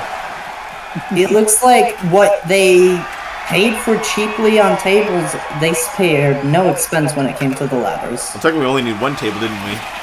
Richie Rivera now has a ladder set up in the ring, and another brutal DDT. Yeah, Mike meanwhile, Reed climbing up that ladder, Slow and going steady. for the win. Knight showing off his trademark speed, running around and stopping Reed. Oh, running to meet Mike at the top there. Oh, Reed's preparing himself. Oh no! Knight can't take it. Knight couldn't grab him fast enough. And Mike Reed sends him down! Oh, off the ladder. Oh, but Warren Maverick here to pick the bones.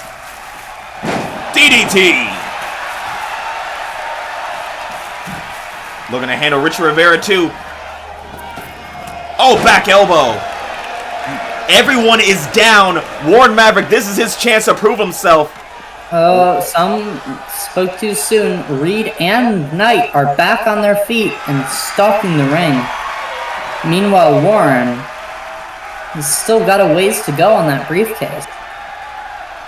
Richie Rivera staggering up those steps, fighting for his... Oh my God! Another power slam. Oh my God. Reed has Richie! taken a Knees! measure. Oh my goodness. He hit the ground too. Oh my God. Richie holding the back of his head there. He cannot be feeling great. Like Reed tossing Knight back into the ring and taking another moment to flex. So if he spent all those moments he was flexing, trying to get the briefcase, he could have been the winner. But Oh, Rivera finally figuring out how how the locking system works there. And Rivera and Warren tossed off the ladder. only able to savor that victory for a moment. as his footing is gone. Oh, he's taking Reed Brutus is for a about walk. to plant. Oh, a knee from Maverick. Loves those knees. This match has been grueling. Brutus bringing a second ladder.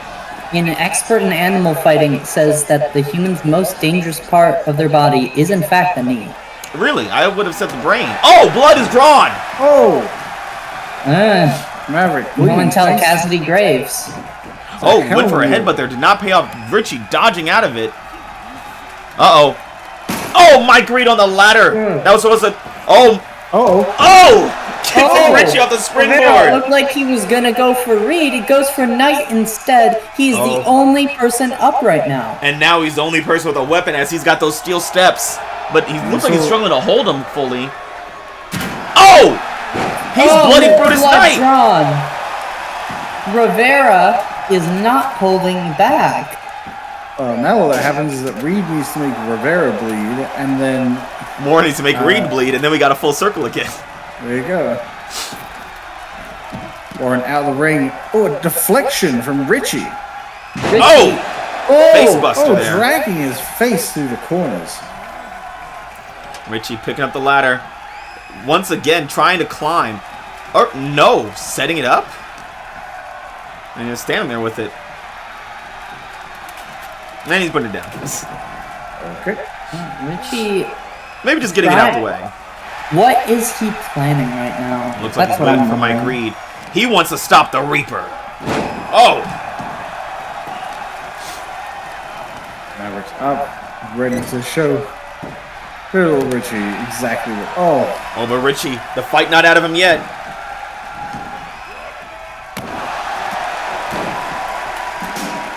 Mike Reed now with the steps. Richie with the ladder.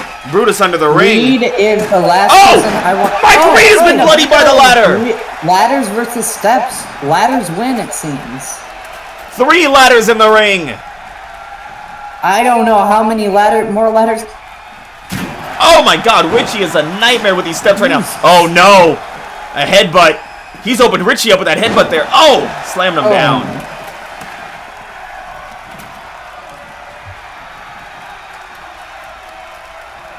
There's blood on every man here. Actually, is Mike Reed actually bleeding or did... No, he's not. Richie is. Seems like everyone except for the Reaper is bleeding. That seems fitting in a way. Hard to make the Reaper bleed, I guess. Well, they say gods don't bleed. that ladder on the left is kind of defying gravity. Huh? Don't worry about that. Mike Reed hyping himself back up. Brutus on the top rope here. Beckoning more Maverick to his feet. Oh, Mike Reed has been bloodied by Richie Rivera. Brutus Knight misses the drop kick. He might need a face full of ladder, and he does. Or Maverick, the only person up, setting up the ladder. Is he going to go for it? Or is he going to... Oh, that ladder is down once again. He's not done with Brutus Knight. Oh!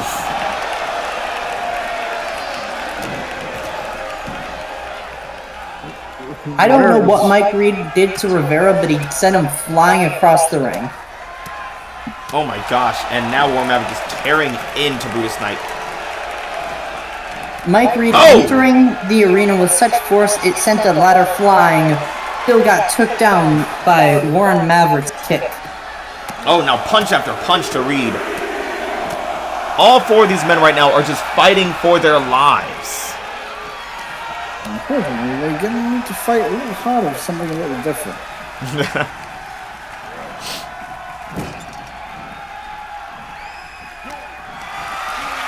Oh no.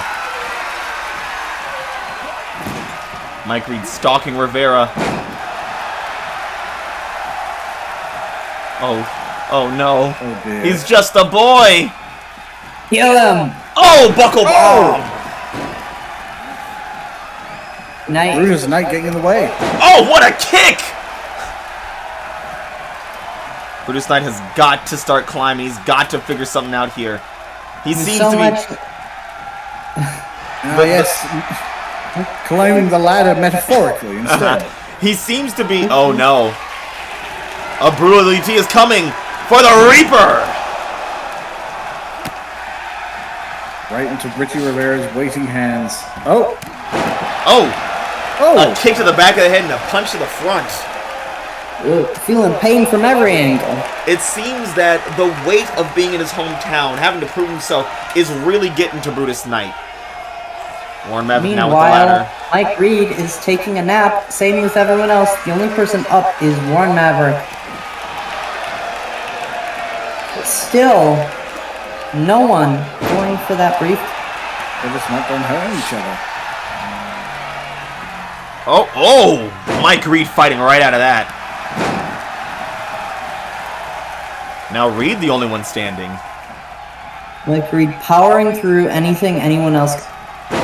Oh! Suplex with such breaking force. Everyone else over his body. Oh. And now these two titans going at it in the ring. Oh, Warren hitting the ladder. Reed looking to place a ladder. Knight almost like not he letting could him take hear the Brutus chance. Knight coming in. Oh my God! The back of his head hit that ladder horribly. Oh my! Oh, Jesus! Knight seems to have a vendetta against the back of people's heads.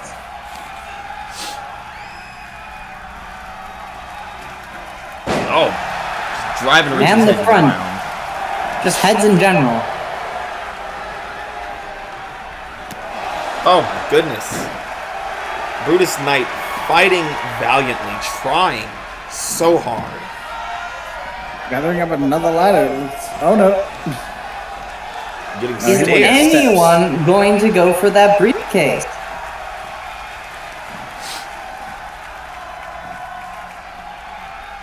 Oh. Now the second set of steps have entered the ring, and 3 ladders that are going unused. Yeah, Brutus Knight giving Mike the Reaper Reed some reprieve from the Knight steps there. peering around a ladder. Is he going to try to get the briefcase with it? Not if Rivera has anything to say about it. Rivera looking like the Terminator with those steps here. Oh my goodness. Rivera just waiting for Maverick to get back up, only to knock him back down. Reed Oh no. taking the vulnerable Rivera, crushing him. Interesting, I think, how we've only seen one under.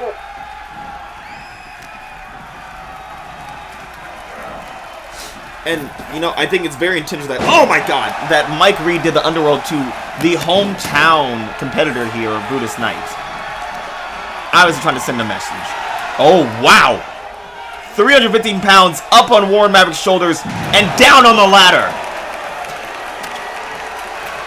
Rivera setting up a ladder and hoping that Maverick can be a gentleman. Maverick has never been a gentleman a day in his life. But look at this, Brutus Knight is climbing. He's up there. Can he get the lock? Can he adjust it? He's trying. Oh, Oh, not quite.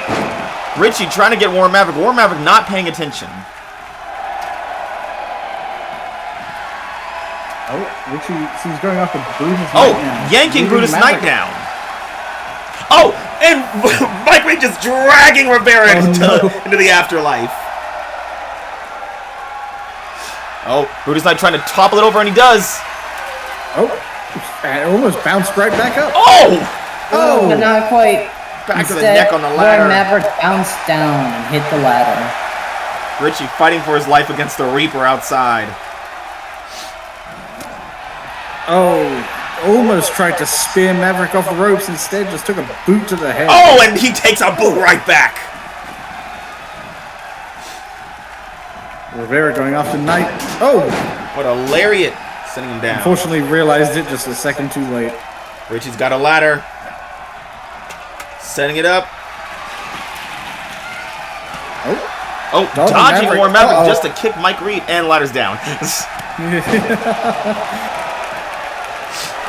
At this point, it's going to be a race against time. The last person to touch the briefcase just at the right moment is going to win this. Practically hanging on by a thread. Oh, right into another ladder, which is now actually hard not to hit at this point. Yeah, I think it's easier to hit the ladder than it is the actual mat. Warren Maverick setting up another ladder. He's looking to climb. Richie's showing off. I don't know. Now's the time. Brutus almost on his feet. Reed showing off.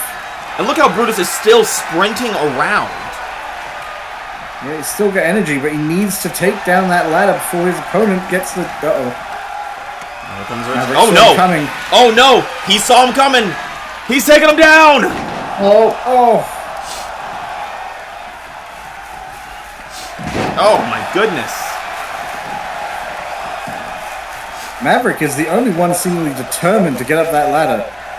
Never And mind. Richie's the only one that looks to set him up. Oh! Going to chop Richie in the stomach. Richie kicking him down. And now, the Wonder Kid's time. But it looks like the Reaper's trying to get back up again. Maverick's back up again. Uh-oh. Oh, no. Reed's distracted. Richie trying to wait for that Reaper to get closer to him. Now Maverick going up. Oh, there are so many people active at that ladder right now. Reed just gonna take... Oh, no! Richie planting him again. Knees in the face. Richie. Oh, did you see how he hit that ladder? Yeah, Richie unfortunately landed right on the ladder. And down it goes. Oh, no. It's another brutal DDT. Oh, my God. How many of those things is he going to pull out tonight? Apparently mostly on Mike Reed. He brought one for everyone, but he's using all three on Mike Reed. In fact, I think most people have attacked Mike Reed with their biggest strikes, and yet he was standing in the ring right next to all of them. Yeah, I mean, it makes sense trying to get Mike Reed out of here, but as much as they're trying to wear him down, it doesn't seem to be working much. Look, he's already getting back up again. Yeah, they send him down again and again, and every time he stands right back up. Is there anything that can stop Mike Reed? Underworld! An A little payback for Reed. On Brutus Night again, Warren Maverick, however, taking the moment and slam him into the ring. Brutus Night, unresponsive on the mat. Oh. Richie now with the ladder again. Unfortunately, Brutus Knight is kind of taking up the center of the arena. Well, no, he heard that and is getting out of the way. Oh, it's absolute chaos right now. The briefcase still hanging in the balance. I think all four of these men have forgotten what's at stake here and are just trying to hurt each other now. Oh, let me see. Looks like he's grabbing that. Oh, bait. Uh-oh. Oh my God, what a leg drop.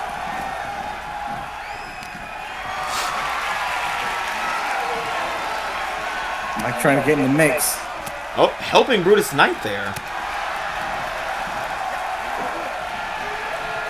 Or most of just helping himself. I was going to say, I don't think he was really helping Brutus Knight so much as seeing a free opportunity to strike one of his opponents. Oh my God! Oh. That seemed like it was actually a worse idea for Richie. Did you see his head bend back? Yeah, been right on the metal there. Oh no, Warren Maverick's up top, looking to end Mike Reed. Oh, but Richie. Oh. Richie coming in to save Mike Reed. Saying that the air is his space. Oh, nope. It looks like he's coming to end Mike Reed too. Oh, and landing on Mike Reed's knees instead.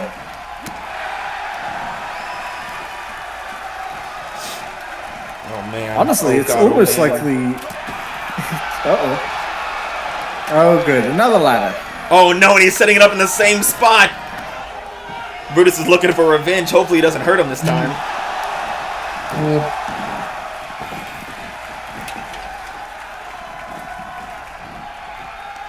Oh, my gosh. They are just not letting each other set that ladder up. Oh! No. Meanwhile, what's going on over everywhere. here? It's everywhere. Mike Reed tossed out of the ring. More Maverick. Oh my God, Mike Reed's alive! You can't keep that man down. Holy shit! Where did he come from? Manifesting from the darkness outside the ring. I mean, it would be the first time we've seen him do it. And bringing a ladder back into the ring. We now have two ladders in the ring. Neither set up. No, I'm sure that'll take soon. Reed over the top. Now Warren Maverick up top. Oh, Maverick, don't. Oh, is he gonna try? Oh, Maverick, don't. I think he's gonna go for it. Oh, but it looks like he sees Brutus. He's changing his mind. Yeah, he sees Brutus. Oh! Dodge by Brutus! Oh, Brutus. Okay, Rivera trying to sneak up the ladder while the others are distracted. Honestly, I would do exactly the same thing. Everyone's refocused. But it looks like they turned around just in time. Oh no, Brutus trying to get to him. Can't see him. More Maverick is distracting. This might be Richie's. It could be his home. It is. The Wonder Kid is your borrowed time winner. Yeah, the powerhouses got distracted with each other, knowing they couldn't ignore each other for a second. Rivera using that speed and dexterity to get that briefcase off the hook. And let's talk about Rivera's brilliance here. Picking apart opponent by opponent, waiting for them to be in his realm before he took them back down to earth. Yeah, a lot of moves off the top of that ladder. Both... Just seeing that highlight and seeing Rivera having the ladder pulled out from under him by Reed. Just to borrow time. Yeah, we gotta talk to the ghost about that. Look at that man right there. The Wonder Kid, whew, takes home the borrowed time briefcase. Mighty Morphin Richie Rivera. Mighty Morphin Richie. Wow. Holy shit. What a chaotic match. Well, the chaos is just beginning, Camper, because we're going back to the men's tag team division as we see hopefully the end of the Revenge Tour. Psycho Cyclone Hercules Jimenez of the Lucha Dragons taking on Kenny Valentine and LJ Oxley of Vicious and Delicious. It's likely to be the end either way. Either Vicious and Delicious are going to finally get their hands on Jimenez, or the Lucha Dragons are just going to put them in their place and strip their championship from them. I don't know that that's likely, but it's a possibility. At this point, I feel like Vicious and Delicious don't care about the titles as much. I feel like they're more focused on blood and vengeance. I mean, is that such a bad thing to focus on? Well, if you want to hold on to that championship, maybe. It's one of those things where... And LJ Oxley has fallen into this trap before, of chasing down his opponent only for his teammate to get knocked down and pinned almost right in front of his eyes from outside the ring. Yeah, I mean, you say that, but Vicious and Delicious have never really lost. So, I mean, do you really need to fix something that isn't broken? Huh? Especially when it works that well. Well, it may not have lost them a match yet, but it is a weakness, and the Lucha Dragons may just be the ones to take advantage of that weakness tonight. Well, let's also talk about the Lucha Dragons' weakness. They have not been focused, and we know that after this, Mr. Macho is going to be fighting his rival.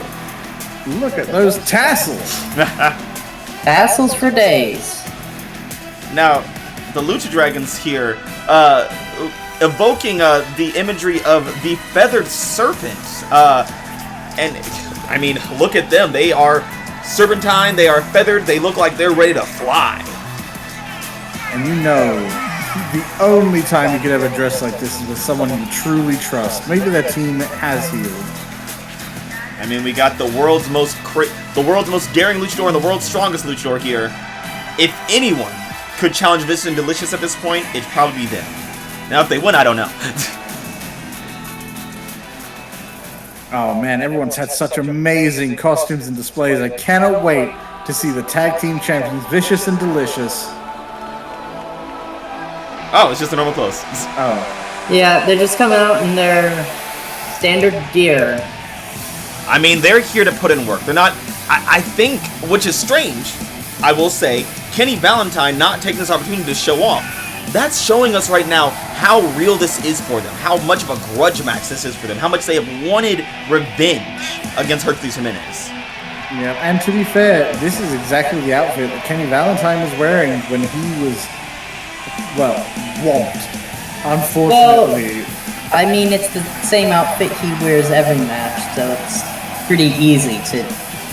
Yeah, but you think if you're going to follow the Revenge Tour, you're going to wear what you wore when you lost. And I think maybe this is a sign, maybe this is a message to their opponents that it doesn't matter what changes the opponents try to make, they're still Vicious and Delicious. If I was doing a Revenge Tour, I would wear what my opponent was when they came at me. You would take their clothes and wear their clothes? I would wear the clothes that, I mean, in the theoretical reality where they were able to, I would wear the clothes they were wearing when they beat me. So you think... Hold on. Oh, wait! And his four. Did you hear the ghost? Underground Pro Wrestling. What about the ghost? Tag Team Championship. That wasn't clear. Introducing the challengers at a combined weight. I did hear something about extreme. 145 pounds. The Lucha Dragon. It's probably fine. And their opponents at a combined weight of 440 pounds.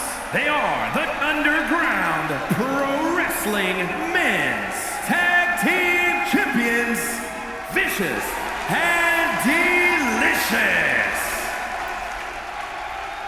Champions looking angry, looking focused, looking determined. But yes, I believe the ghost announcer just announced that this is an Extreme Rules match, which was not in my notes. Which means every weapon is legal. We can Even see tables. guns? No. Weapons found under the ring. Yeah, nothing ridiculous like swords and guns. Sledgehammers, on the other hand. Oh, that's fine. What about battle axes? I love battle right. I don't know if we have any. I'll have to. Maybe We should we'll get see something. some. Oh, Kenny immediately going after Hercules Jimenez, trying to get some sweet, sweet revenge. Jimenez, turn it around. Oh, reversed by Kenny there. Oh, Superman punch. Oh my god. No, both teams not wasting any time to take out the other. Oh, look at the air on Cyclone there. Oh, Kenny quickly going under the ring, looking for a great equalizer. Yeah. And he comes back with a sledgehammer. Unsurprisingly, he has some beef to settle with Hercules Jimenez. It's like a Cyclone mentioned, keep Oxley off of his teammate for now. Yeah, that's the last thing that Cyclone wants is for Oxley to target Hercules. Yeah, unfortunately that does mean he's getting targeted instead. And he is quick not pin. doing. Oh, going for the pin already. Oh, what? Excellent recovery by his teammate. Hercules going for the save. Oh man, but Dodging. Kenny. Dodging Valentine's Superman punch. Wow, not only a backstabber, but a backstabber that dodged out of the way of Cyclone. Oh! Now I will say here, LJ Oxley looks to be in a bad way, surrounded by a bunch of high flyers. He is, we've seen him soar, but he is not. Yeah, instantly. Kenny dodging the sledgehammer mid-air to deliver a punch. Kenny. Unfortunately, Oxley is outside while Valentine is stuck with the only real active Lucha Dragon at the moment. Yeah, Jimenez. last week we saw tried Cyclone. to go for another punch. Quite land. Jimenez taking it to Oxley outside. Dodging a Superman punch from Oxley and then following up with Oh, and there he goes. Falling right into his hands. And Kenny meanwhile on the ring. Oh, neck breaker. No, Vicious and Delicious are some of the greatest wrestlers we have seen. The only thing that would make them better is if they were women. The closer you're gonna get is that they're gay. I was gonna say the closest you get is Kitty Melandra. Oh. Is she? Oh god, look at the punches from Oxley on the outside. Really giving it to Hercules now. Just a slap to the back of the head there. A low drop kick from Cyclone as he retakes the hammer. Oh, another series of punches. Heavy really blow. wailing on Cyclone Hercules. just posing with that hammer. Inviting. He's showing off. Oh, right in the... Well, Kenny trying to get to the ropes, but not I think paying off. Valentine might be used to that particular maneuver. God damn, I can't.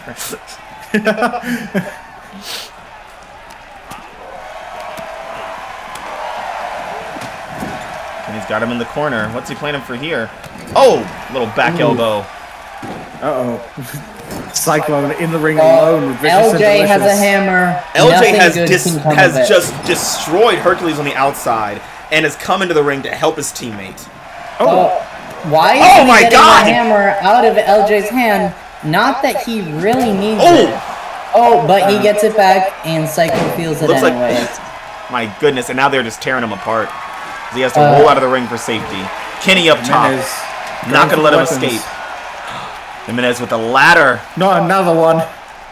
He said, so nice, put in the match twice. Oh, kicked right across the chest by Valentine. Oh, we were done with ladders. We're never done with ladders. Oh, Kenny missing there. Yep, throwing Oxley into the ring with the ladder. May want to get in before he gets up on his feet, bud. Uh-oh. Uh-oh. Oh, a pin. Right next to the ropes, but it doesn't seem It like doesn't he matter. can It's grip them. Extreme Rules now, baby. Oh, that's right. Oh, chair shot right across the head. Man, it's been a while since we just saw a regular old chair. Oh. Oh, no. Oh, no. Kenny's planning for punishment. And we saw the Lucha Dragons start off very strong, but now it looks like things are going back. Oh, no. Oh! Oh, between the onto elbow and the corner ladder. of the ladder. And now using leverage of the ladder. Extra damage. Stomping at the hand. Here comes Herc. Kenny not even paying attention right now. Too busy laughing and... Oh! Kicked right across the back.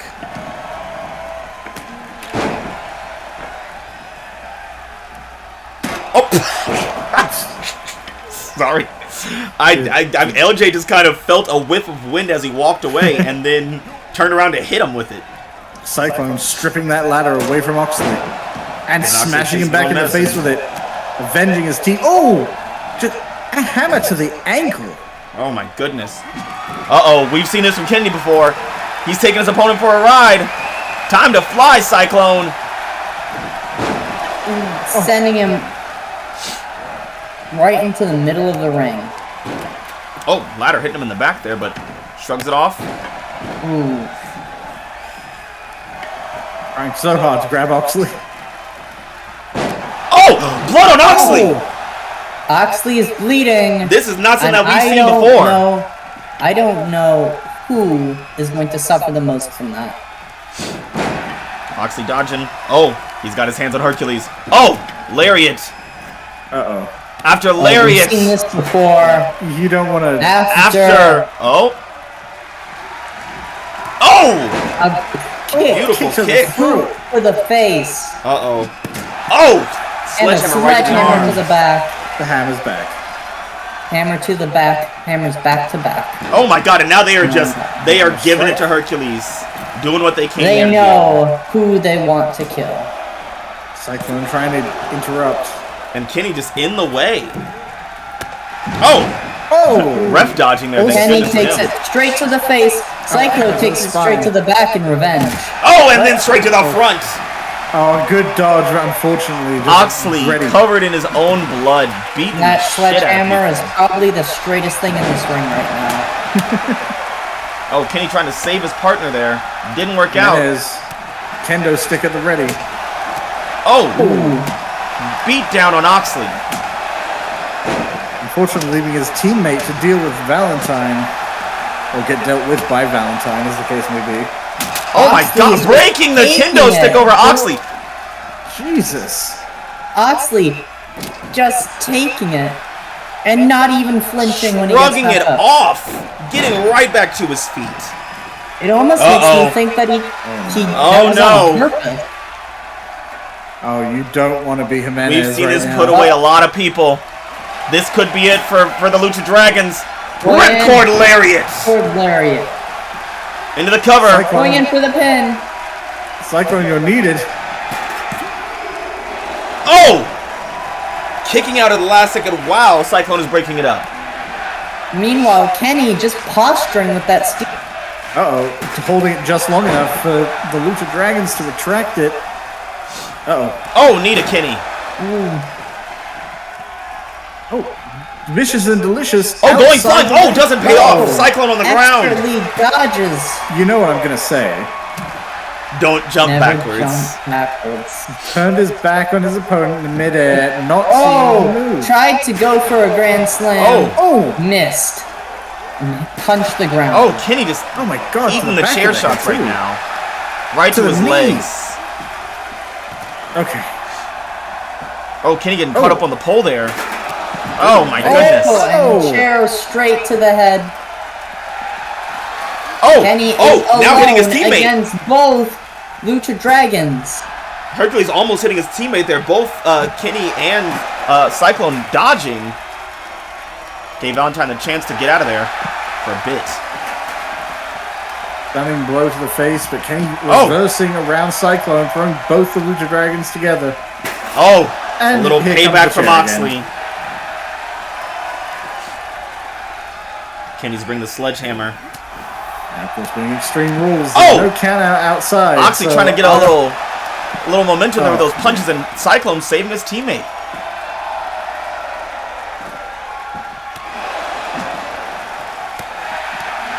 And to dodge that heavy sledgehammer strike from Valentine. Oh, there goes Cyclone off to the ramp. Oh, knees.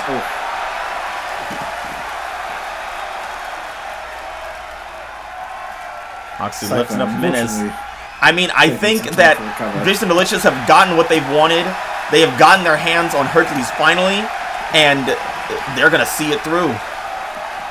But it may just distract them enough for Cyclone to come in. Oh. Oh, kick right across Valentine's head. Superman punch plants Hercules. Oh. Cyclone and Vicious charging. They decided to take their fight to the other side of the ring.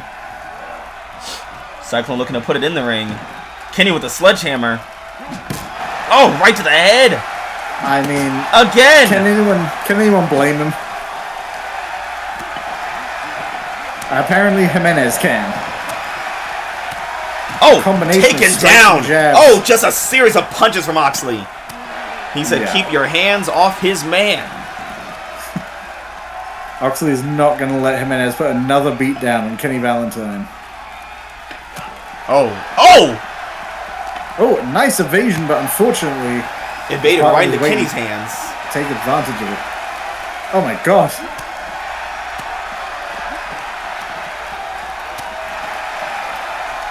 And a strike from Cyclone. Combination kicks. Oh, it's dragging Oxley's head into the ground. Okay, maybe don't gloat at the moment, Cyclone. You've got... Oh, there we go. Kenny winded, Oh, not this- able to connect his attacks the way he wants. Yeah, I suppose overestimating his reach. Cyclone, however, isolating him from his partner, Kicking him giving right in the Jimenez corner. time to recover. Oh, Kenny dodging there.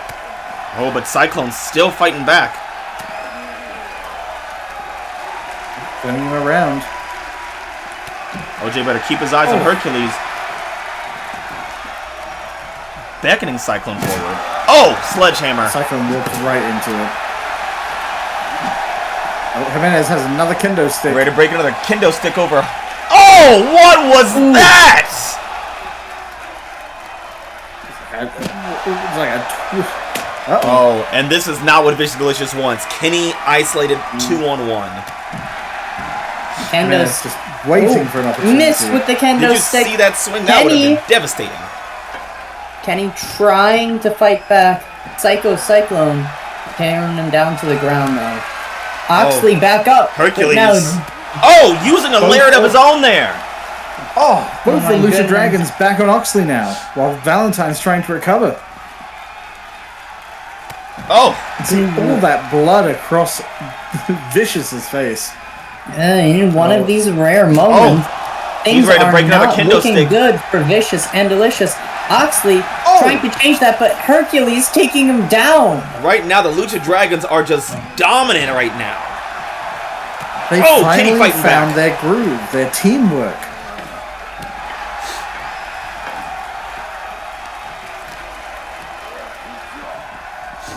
Valentine finally gets his hands on Cyclone. LJ finally taking control of his side of the fight. Oh, LJ sitting into the ring. Kenny hanging Yep, up. that's- Oh, that's hanging up Cyclone to important. dry. While this is Extreme Rules and they can fight outside, they can still only pin on the inside of the ring.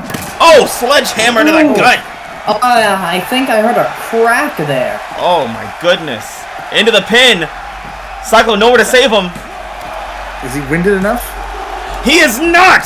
No! Hercules still kicking Jimenez out. Kicking out of the pin. Heart of a dragon right now. Oxley preparing. Cyclone taking a series Charging of kicks it to up. the head. Could he finally land this move? Discus punch! Oh, but Kenny's down.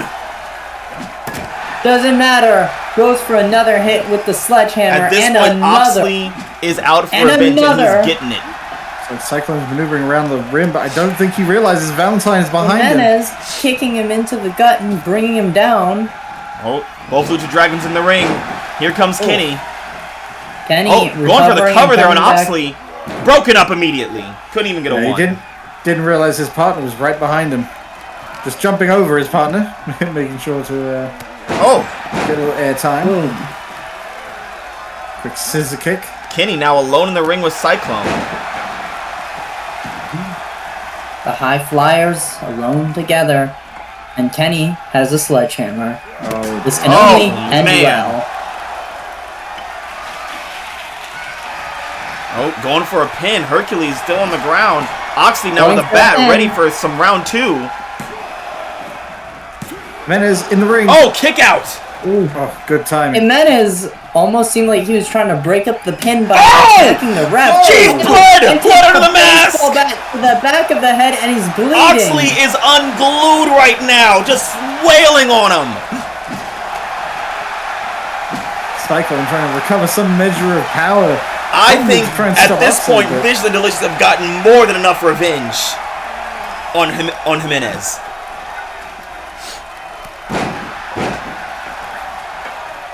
Oh no. Oh. Cyclone. Both rolling dragons out. rolling out, preventing a Honestly, pinfall. Best choice you could have made. There's Kenny readying that sledgehammer again. Uh-oh. Can't jump with the sledgehammer in your hands, turns out. He's not Bit that too heavy. skilled.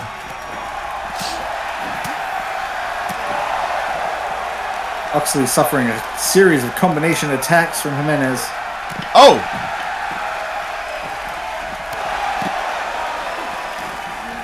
Cyclone now in the ring. Oh! Oh! What a Over and maneuver! down! DDT into the ground. Uh-oh, that sledgehammer is coming back. Oh no. And not in the way Kenny wants it. Too much gloating from the Lucha Dragons. Oh! Bat Oh. across the ribs while Oxley is on that ladder. Oh, can you imagine that pressing into your spine as you're slammed down by that bat? Uh-oh. Looks like Oxley was done with that. Oh, Kenny trying to go for a DDT, but Hercules fighting out of it.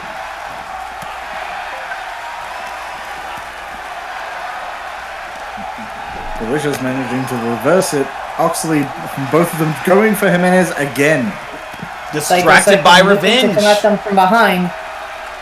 Blinded by the protecting- hatred for Jimenez. Both members of Vicious and Delicious specifically trying to target Jimenez, leaving them blind. Oh my to god, Cyclone. it's me! So, dodged right out of the way, and now no longer blind to Cyclone.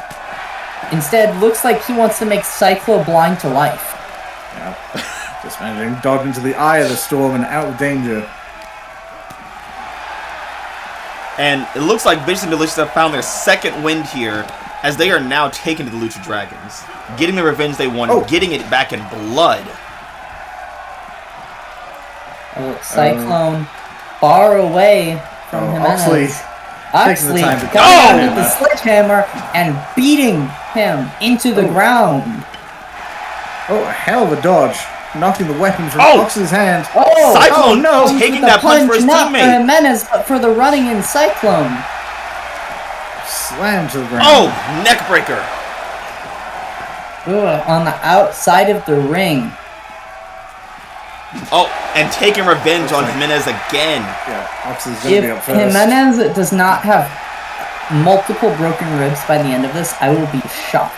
At this point, whoever the men's champion is, the men's tag champions are, I'm afraid for who they fight next, because they are not going to be in the best of shape to defend. Oh, clocked across the face. Meanwhile, Jimenez Oh, getting got by Oxley into the pin. Cyclone rushing in. Cyclone looking to break it up. And he does. Cyclone saving his teammate. Yeah. Cyclone is a hell of a team player. Valentine, too dazed to be able to help, at least at the time, now back on his feet. And Jimenez is alone in the ring on his back. That was all the time in the world they needed to pin him right there. Once again, Oxley has a weapon. Ooh. Oh. Jimenez trying and failing to grab onto Valentine and succeeding. Honestly, it's probably the blood in his mask at this point. Oh, knees to the back of Valentine. Oh, Kenny goes down. Uh-oh. I think I know what Hercules was planning for there, but Kenny up too quickly. Uh-oh. I hope he didn't plan for a punch in the back of the head. That doesn't seem efficient. Oh! Oh, another stunning blow from that kick. Uh-oh. We've seen this before. Kenny's going up top. He's going in. Shooting star! Oh! Shooting star Hercules is goes he missed! Jimenez dodged before he could land it. While his back was turned. DDT! Stunning strike. Cyclone bringing LJ to the ground. Into a pin. Into the pin. LJ's not here. Kick out by Kenny Valentine. That was a deep 2 count for the Vicious and Delicious duo. Uh-oh. That Cyclone was or Hercules up top. Oh my goodness. He's got a cover. We could have new champions right now. And LJ is still being thrown outside the ring. Going for the pin. This could be it. LJ One, can't get himself out. 2, 3. The Lucha Dragons. We have new champions. Lucha Dragons have defeated Vicious and Delicious. Divided and conquered, fighting valiantly, getting the revenge they wanted, beating the absolute hell out of Hercules Jimenez, but sacrificing their titles in the process. We have new men's tag team champions, the Lucha Dragons. It was just as we predicted. There were a few times they got so focused on Jimenez, they didn't see Cyclone coming from behind, and Cyclone is an incredible team player. Underground Lucha Dragons. Wrestling Men's Tag Team Champions, the Lucha Dragons. Can you imagine? A few weeks ago, the Lucha Dragons were in discord. We were questioning if they were even really a team, and here they are holding the Tag Team Men's World Championship title, taken from Vicious and Delicious, which in its own right is incredibly impressive. What a feat! I can't believe it right now, and I'm looking at it. Yeah, it is a difficult thing to witness. Witness that we shall. Their teamwork in the first few weeks, and honestly, since the beginning of UPW, was a bit rough. Especially Jimenez had a tendency to become kind of a solo agent. But that match, granted, Jimenez was definitely more on the receiving end of the positive teamwork of Psycho Cyclone. But Cyclone came in for the assist on so many occasions, saving his teammate from a pretty disastrous pin under Oxley, and keeping Oxley secure. Well, oh man, it's so good. Wow, that is one for the ages right there, Cam. Now, wow. Lucha Dragons have finally, at long last, got a title to their name. Now, the only thing that's there to see is how long they can hold on to it. Well, we'll get back to that later. We have another Lucha Dragon looking to prove something tonight. Mr. Macho, as he takes on Black Blaze in a last man standing match. I have been waiting for one of these since this company started. Now, The chance to see a man die in the ring. That's not what happens in a last man standing match, Ava. What do you mean it's not what happens in a last man? You beat your opponent up until they can't stand until the count of 10. Yeah. What do you mean until a count of 10? The count of 10. That's the rules. It says last man standing. That means yes, two the men last enter, man one man leaves. Standing upright for 10 seconds. That's not what last man standing means. It does here, Ava. I wrote the rules. I should know what this means. Yes, and we edited them. Well, you can't do that. We already did. I'm gonna kill you. You can't. It's against the rules. I'm gonna kill your wife. I don't have a wife. Anyways. The following Wait, you don't have a wife? is a last man standing. Damn, you're a loser. Making his way to the ring from Sacramento, California, weighing in at 210 pounds. Anyways, what's happening? Blaze. So this. Oh yeah, this guy. We got Black Blaze here, and let's just put it out there. He's evil. He's an evil man. He's an evil, mean man. I mean, I He guess. is certainly antagonistic. I will say, during the past week or so, Black Blaze has been quite frustrated, it seems, during most of the Lucha Dragons matches. I'm not really sure why. I mean, obviously he has beef with Macho and the rest of the Dragons by connection. But I don't know, it seems like something didn't go his way. I'm gonna message the. I'm gonna go text our backstage team and see what they can find out, and hopefully they'll get back to us The soon. Lucha Dragons. Regardless, here's Mr. Macho representing the Lucha Dragons once again. At 75 pounds, Mr. Macho. Coming to us all the way from Guatemala City, Mr. Macho, the machoest man in all of UPW. Loving the hat. I always love the hat. Styling and profiling out here. And also, I will say, matching his teammates, Hercules and Psycho Cyclone. Yeah, I did notice that. The strips along the side, very... I always respect a good team outfit, but again... No he's not- tassels though. No, but you know what? He's styling enough without it. I don't know. Tassels are what helps the other team win. What I was If getting he's at not here sporting is them- that the Lucha Dragons seem to have found themselves again, found their family, their friendship, and they are back on top.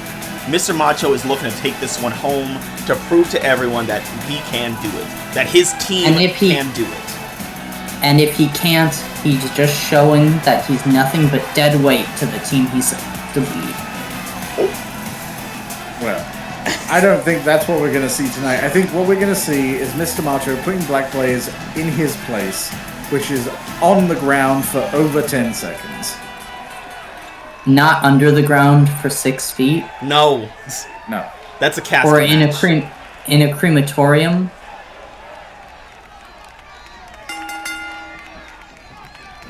What about under the ocean, burial by sea? Oh, Mr. Macho with a large guard and significantly bigger than Black Blaze. Yeah, I hell don't of a know what defense. Black Blaze was thinking trying to lift him. yeah, hell of a defense. Unfortunately, getting caught out of the air. Oh, can't come over. Oh my goodness, Black Blaze using that speed. Hurricane run outside. Oh, Ooh, my goodness. Black Blaze read the assignment. He Oh. knows what he's supposed to be doing.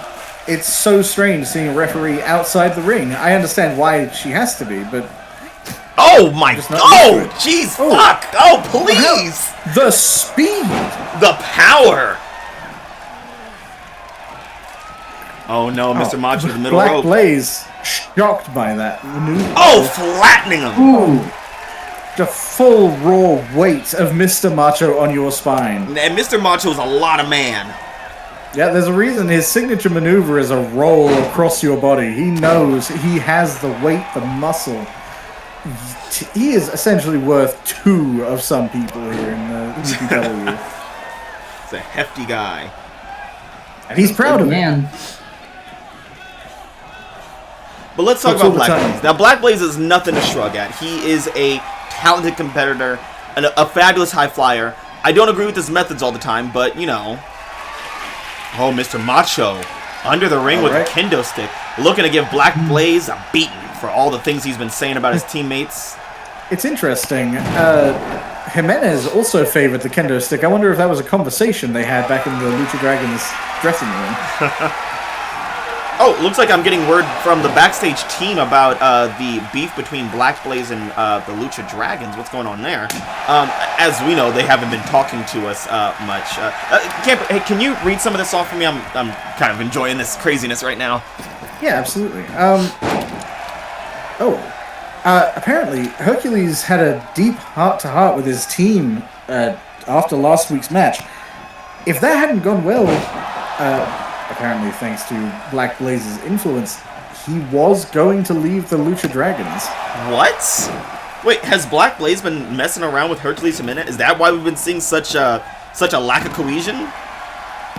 It doesn't seem like it ends there if Hercules is to be believed, which right now I see no reason not to. Some of this we should probably get into later, but I think the most relevant part here, after their win against the Brotherhood, he decided to fully commit and see if they could win their championship. And since they have, he is no longer working with Black Blaze. Well, look at that. Things are looking up for Lucha Dragons, but hopefully things look up for Mr. Macho too, because right now Black Blaze is tearing them apart. Oh, and now with the kendo stick. Turning it back on its creator. Oh! Ooh. Giving his ankle a tap. Oh! Macho back at his feet. Oh! Taking at his shin, taking him down. Going back to old-fashioned wrestling. Oh, into the post. Well, okay, well, that wasn't really a wrestling move I expected, but, you know. And the first count starts. Macho taking his time in the ring. Wave Blaze hit back. that post. Yeah, he looks stunned. Can't imagine it's going to keep him down forever, but it's a long count. Oh, and he's up. And he's back up. Macho wants him on his feet. He's not Macho done. wants to finish. Macho is like a very angry dad giving a kid a whooping. Not the method I would promote, but, you know, sometimes I think Black Blaze needs it. Isn't that what you said that he's all about, like, honor and stuff? Is that what's honorable? Protecting those underneath you, protecting those you've sworn your service to, absolutely. I mean, I watched the same match you did. Dragons protecting. It's called the Code of Chivalry. Oh. Chivalry is as dead as your forces. Well, Mr. Macho is proving that is not true. He is getting count after count on Black Blaze. And just hovering over him, waiting for him to get up again, wanting him to get up again. Yeah, practicing shadow boxing over him, readying his next strike. Well, he's got to put in a bit more work. Immediately taking him back down. Ref's count starts again. Black Blaze not looking great right now. Maybe he bit off more than he can chew with Mr. Macho here.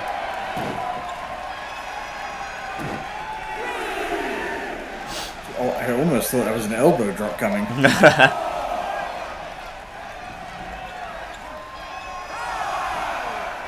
Oh, Black Blaze getting up again. Mr. Macho with a stick. Oh! Oh my God! Shattering it across his skull. Oh, a threatening gesture. Showing off for the crowd, letting them know, hey, I know exactly what that was. The Lucha Dragons are back, baby. It's possible Mr. Macho knew about Black Blaze's attempt to cause discord. That would explain his reaction. Ooh. I mean, imagine someone came to your house and tried to rip your family apart by spreading lies and talking shit about people. I'd give him a pat on the back and say, good job. You wouldn't fight them? Why would I do that? So if they took the Brotherhood from you, turned them on you? I think that would be hilarious. I don't know what you are, and you scare me. Thank you. You know, Mr. you're really good at compliments. Mr. Macho's been on the ground for quite a bit now. Count is up to 6. I'm not worried. Finally up again. Oh. Luring out Black Blaze, thinking he was down for the count. Oh, military press. Oh, into a European uppercut. Not very Lucha of him doing something European. It's just the name of a move. Yeah. It also shows that he's not as stringent his beliefs as he claims. Oh my gosh, you're grasping at straws here. I don't think the Lucha beliefs limit you from anything European. I think they should. Europe is a devil state. Oh, Mr. Macho with the stairs, but Black Blaze stops him.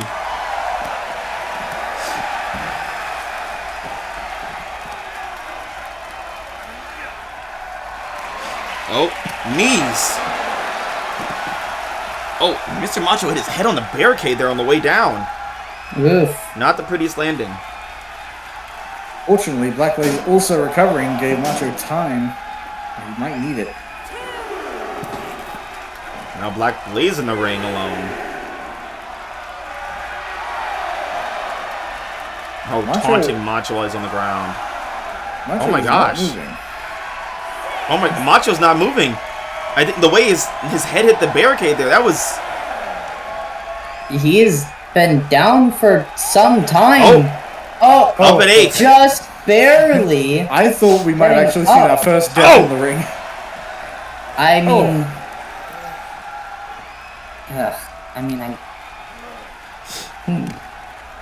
Macho awake and angry. Black Blaze still too quick for him, tripping him up. Oh, breaking him down. Macho cradling his knee, really hurting there. I don't know if he's trying to kick some life into it. It doesn't look like he's really able to stand up all the way. It's probably got those really tingling feelings. I understand it. Oh, up at 5, up a little quicker this time. Suicide dive! As soon as he's on his feet. Waiting for the moment Macho is back on his feet. Taking that leg out again. Macho favoring that left leg. Really, really roughing it up there.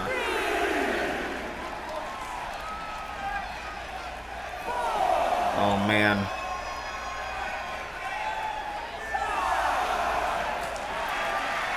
Black Blaze dancing with the crowd, taunting Mr. Macho, cursing the name of the Lucha Dragons. Off to a rough start, but he's been getting longer and longer down. Oh, Macho Things up again. are not looking good. Oh, kicking that left knee again. Really, Macho really struggling with it. Yeah, trust Blaze to go after a weaker old man's knee. Oh, man. Macho down again. This is just a shame. Black Blaze saw an opportunity, took it. And now laughing at Macho, taunting I'm him. not sure he recovered from that blow to the head against the barricade. He seemed a bit dazed and out of it. Oh, up a little quicker well, this he's time. Getting up sooner. Black Blaze might have to put in a bit more work if he... Oh, down. Speaking of the barricade. Oh, That barricade is deadly. what do we put in that thing? Oh, Macho. Steel. Those wide punches. Pulling him down and elbow to the back of the head. Oh, not letting him stay down for too long. Picking him right back up again. Now, if he wants to keep Black Blaze down for a whole 10 count, he's got to put in more work than that. Oh, ref starting to count, but Macho's saying no. Picking him up again. Got a little too angry. The thing that you don't realize about this is if they have 10 seconds to stand up, that means they have 9 seconds to just kind of lay there and recover. That's true, that's true. It would be smart to wait for 9 full seconds and then just push yourself up as fast as you can. Maybe 8 just to be safe and... Oh! Oh, there's blood dripping out of Macho's mask. And Black Blaze now picking him up. Not done. Yeah, it looks like it's sprayed across the barricade. Oh, no. Getting the That's steps probably Macho sanitary. himself drew away. Oh, steps to the head. Oh. Do you see the way Macho's body just fell? And Black Blaze isn't done with him. Picking him up again. Macho recovering, fighting back. The big man is Black awake. Blaze. Second wave of energy, getting that adrenaline rush from having that blood drawn. Him against the barricade. Oh, sent him against the post. Blaze finally recovering, but missing. Oh no! Grapple. Oh! See the way his leg just hit the steps there. That knee. Oh, Oh! Macho roll outside! On the outside with almost nothing to protect your back. Mr. Macho barely waiting, looking for any indication that Black Blaze is going to stand back up so you can shove him back down. Black Blaze has not moved. The wind taken right out of his lungs by the Macho roll. Count is about to be at 8. Black Blaze is back to his feet. Up. Both of them down for 8 counts. No one yet. Oh! No. Macho trying to get Black Blaze. Black Blaze stepping to the side and getting out of it. And now, oh no. Oh, big splash to the outside. Oof. That will reset the referee's count, though.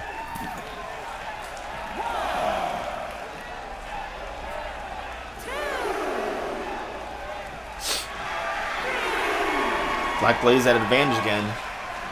He's amping up the group. His few fans out there giving him a cheer. Black Blaze standing inside the ring while Mr. Macho is out, showing off one of Black Blaze's favorite ways of winning via countout. Single leg takedown from Macho. Now Macho in the ring. Both these men just fighting inches, trying to make miles.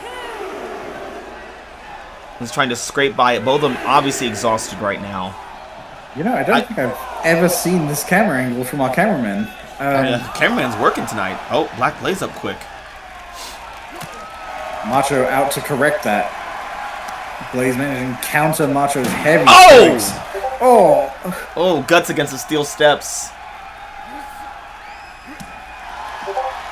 Uh-oh. Sunset flip.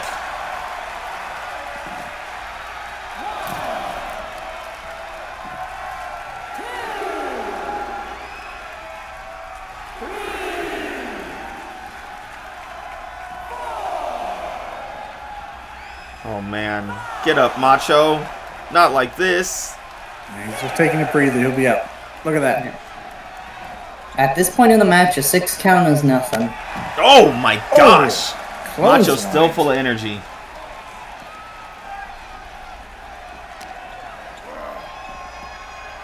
He wants him in the ring. Oh, knocking the ref over there. Oh, and pushing the ref out the way to get to Black Blaze. Yeah. Oh! The ref saying, no, you don't need to count this. I'm Nasty not looking done. palm strike there. Oh, no. He's not finished with him. Macho roll! Ooh. That could be it. Full weight. Making sure to finish Black Blaze in the ring. Where a real Lucha wins their match.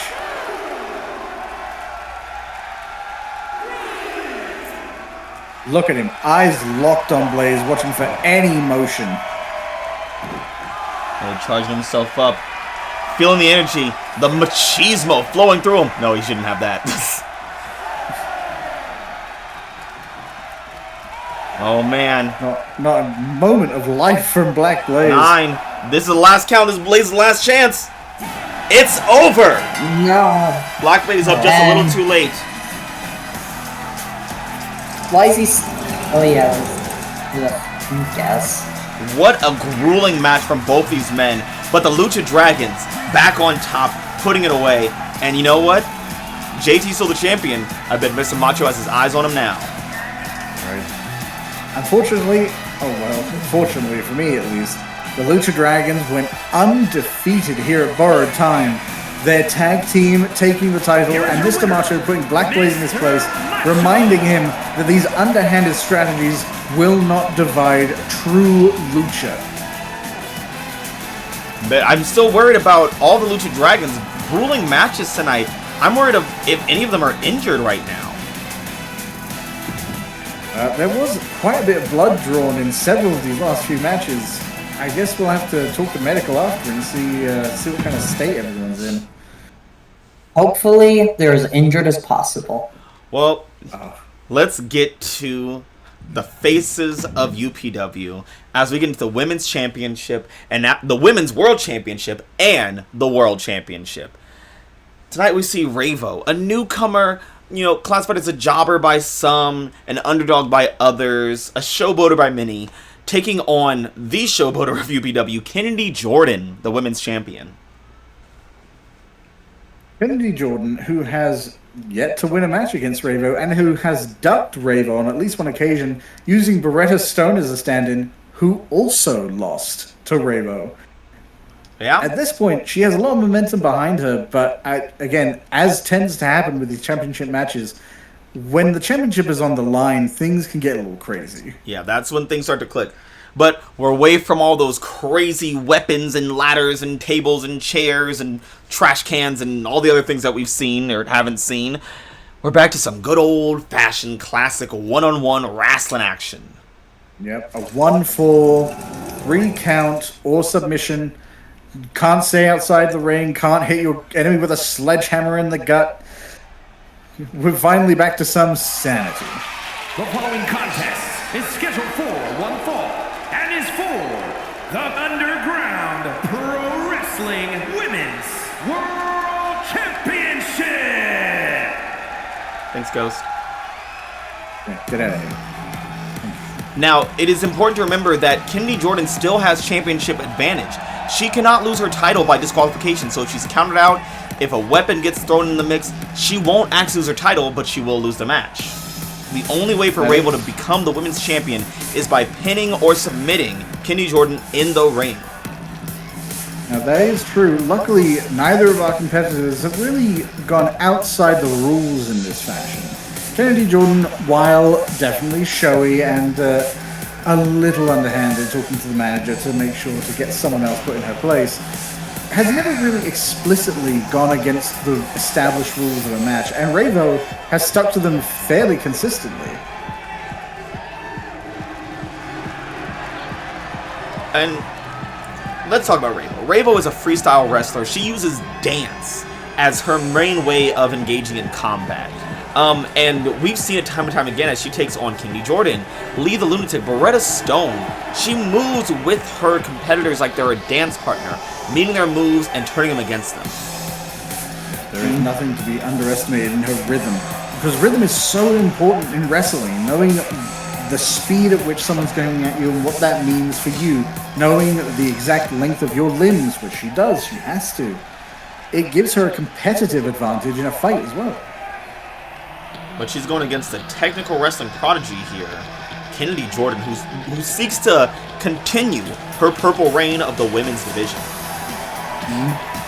Isn't a reign that looks like it's going to end anytime soon if the champion has anything to say about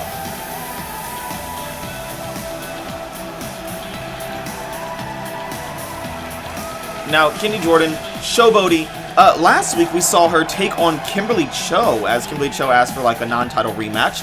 And, you know, Kennedy Jordan outside the ring, showboating, laughing it up, showing it off. Got then later pinned by Kimberly Cho, who took advantage of the distraction.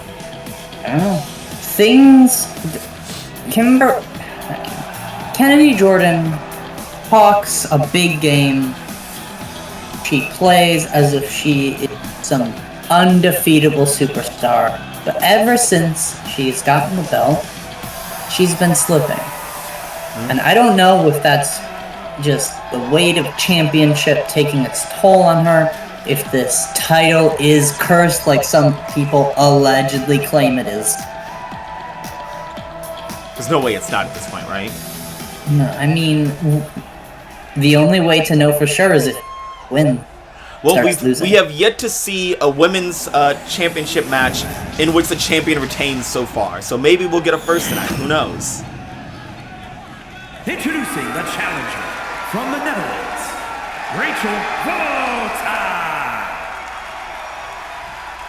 And her opponent from Baton Rouge, Louisiana, she is the Underground Pro Wrestling Women's World Champion, Kennedy Jordan.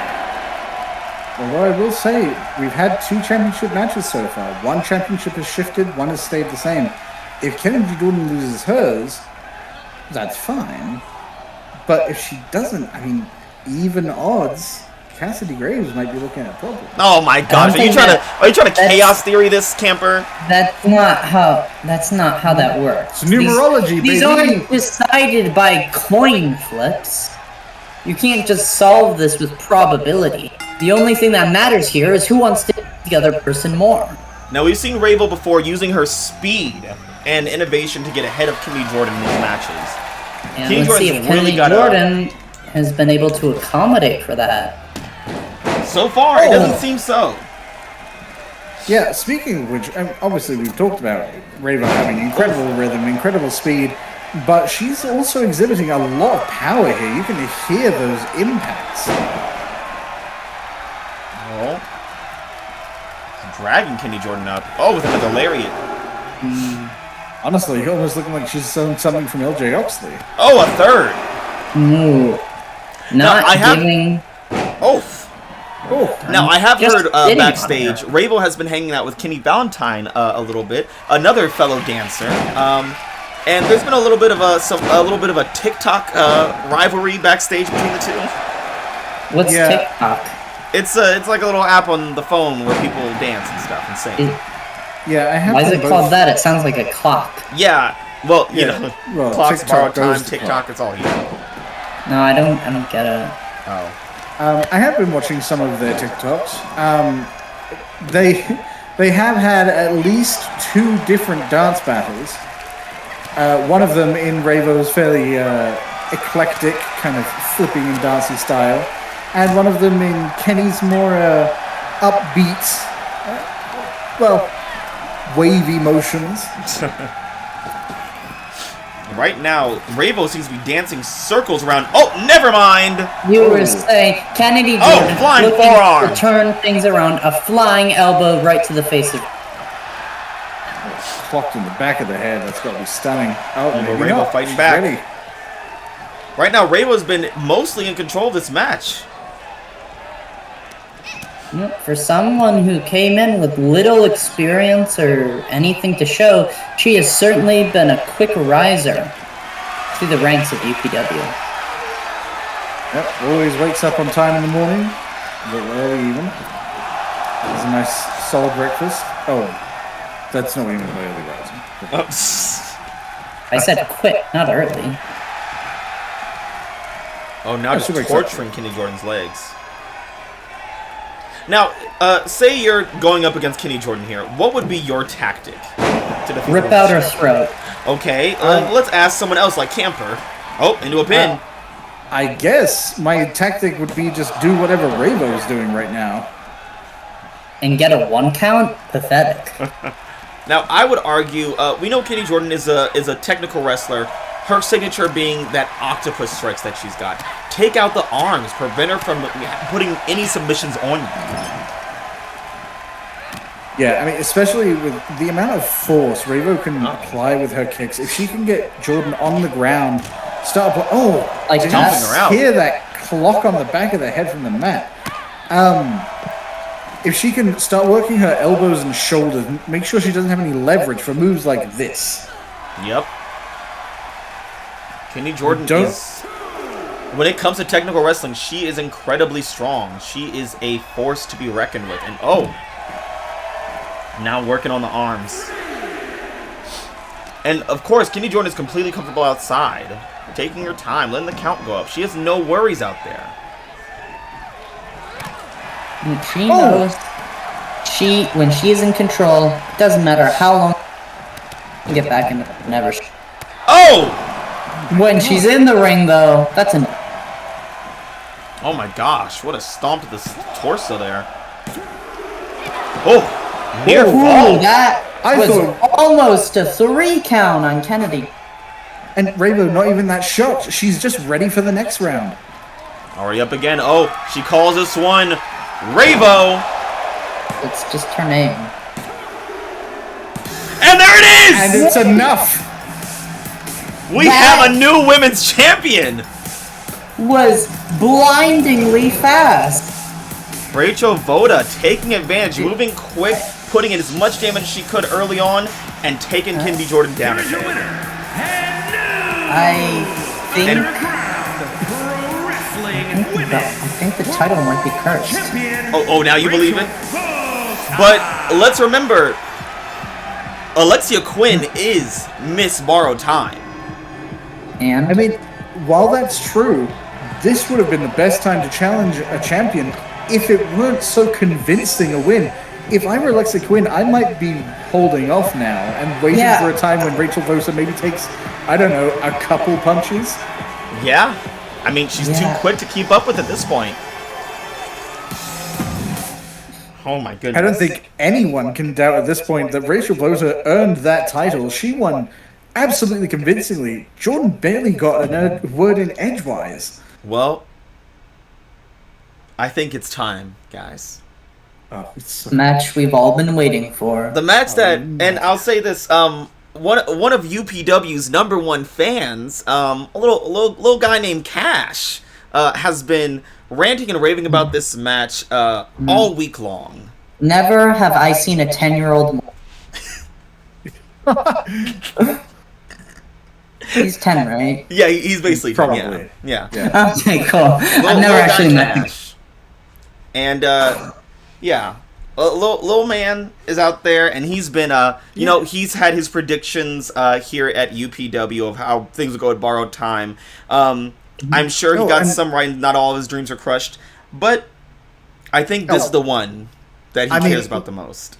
This young man sounds very intelligent, very with it. I'm sure he's managed to put the right names down here. And I'm 1,000% certain I know who he picked to win this match.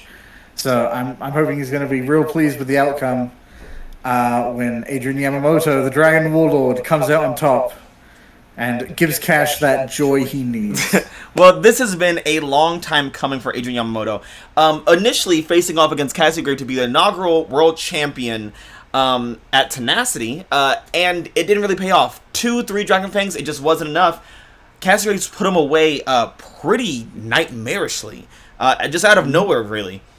But Adrian Yamamoto took some time off, came back at Breakout, enjoyed his vacation, has been training since, and says that he is ready for his destiny to come true here at Borrowed Time and become the second world champion. I'm going to see Cassidy Graves actually fight someone. Now, Ava, Madhouse. Yes. Camper. I'm ready to divulge the conversations that Yamamoto and I have been having. I don't believe that you've talked to him for... I talk to him all the time. I don't believe you. I don't believe you. I have a star next to my name on the Facebook Adrian Yamamoto fan club. And I'll tell you, I know what Adrian Yamamoto's plan is. Okay. And what is that? He wasn't on vacation.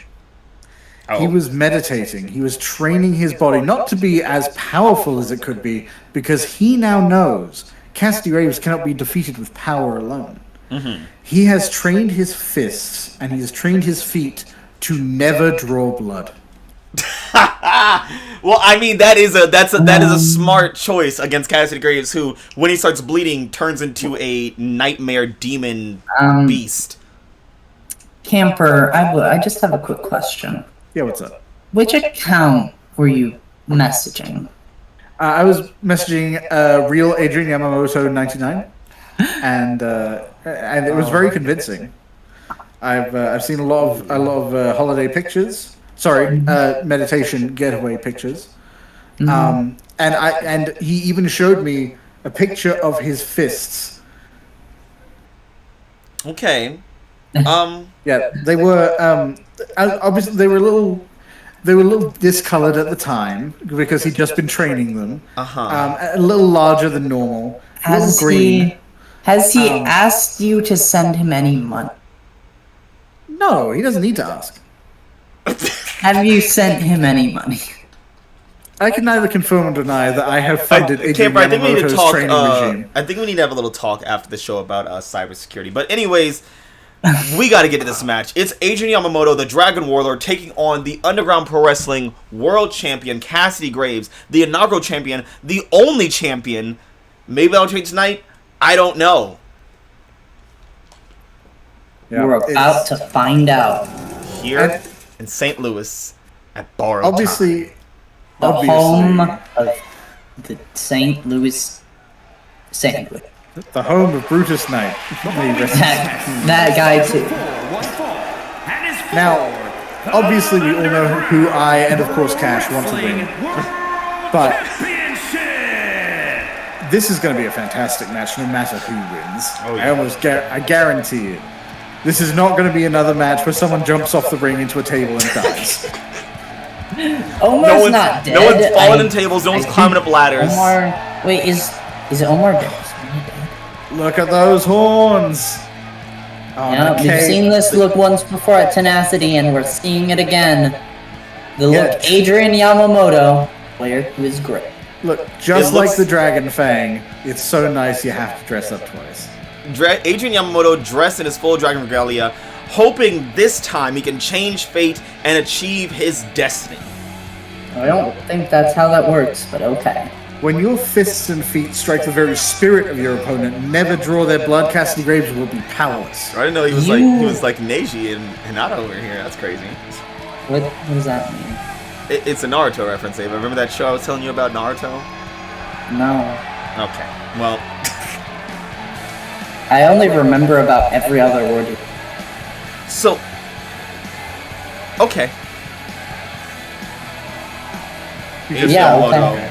Looking rested, recovered, and ready for the world champion. Honestly, I think he should keep the horn helmet on and use that in battle. Wouldn't that make him bleed? But I agree with keep the spikes on and use them in battle. Okay, you know what? You're right. That's probably why he took them off, because it would cause blood loss, and you cannot have that. There he is. Adrian Yamamoto's greatest fear, Cassidy Graves. That's not true. It is Burmese pythons. Oh, wow! That's how do you know that? I told you. I am registered as his top fan on the Facebook group. You do worry me a lot. Both of you worry me a lot. But enough about Adrian Yamamoto. Let's talk about Cassidy Graves. Undefeated since appearing here in UPW. The world champion, can't be stopped, can't be topped. When he bleeds, he goes crazy. This man is unstoppable. He's a nightmare. Always ready to put his title on the line. Even tonight, he has always been ready to offer his title and says anyone that can beat him deserves it. Yeah. For Adrian Yamamoto, this is the day where he could fulfill his destiny. For Cassidy Graves, this is any other match. Well, it won't be like any other match Cassidy Graves has had, because this time he'll lose it. Introducing the challenger from Portland, Oregon, weighing in at 225 pounds. I have a friend from Portland, Oregon, actually. I completely forgot Yamamoto was from Oregon. Wow, some fan you are. Well, because he's from my heart in my internal announcements. From Richmond, Virginia, weighing in at 240 pounds. He is the Underground Pro Wrestling World Champion, Cassidy Graves. Cool, calm, and collected. Ready to clock in for the graveyard shift and bring Yamamoto with him. Yamamoto's going to send him home early with a cold. That how?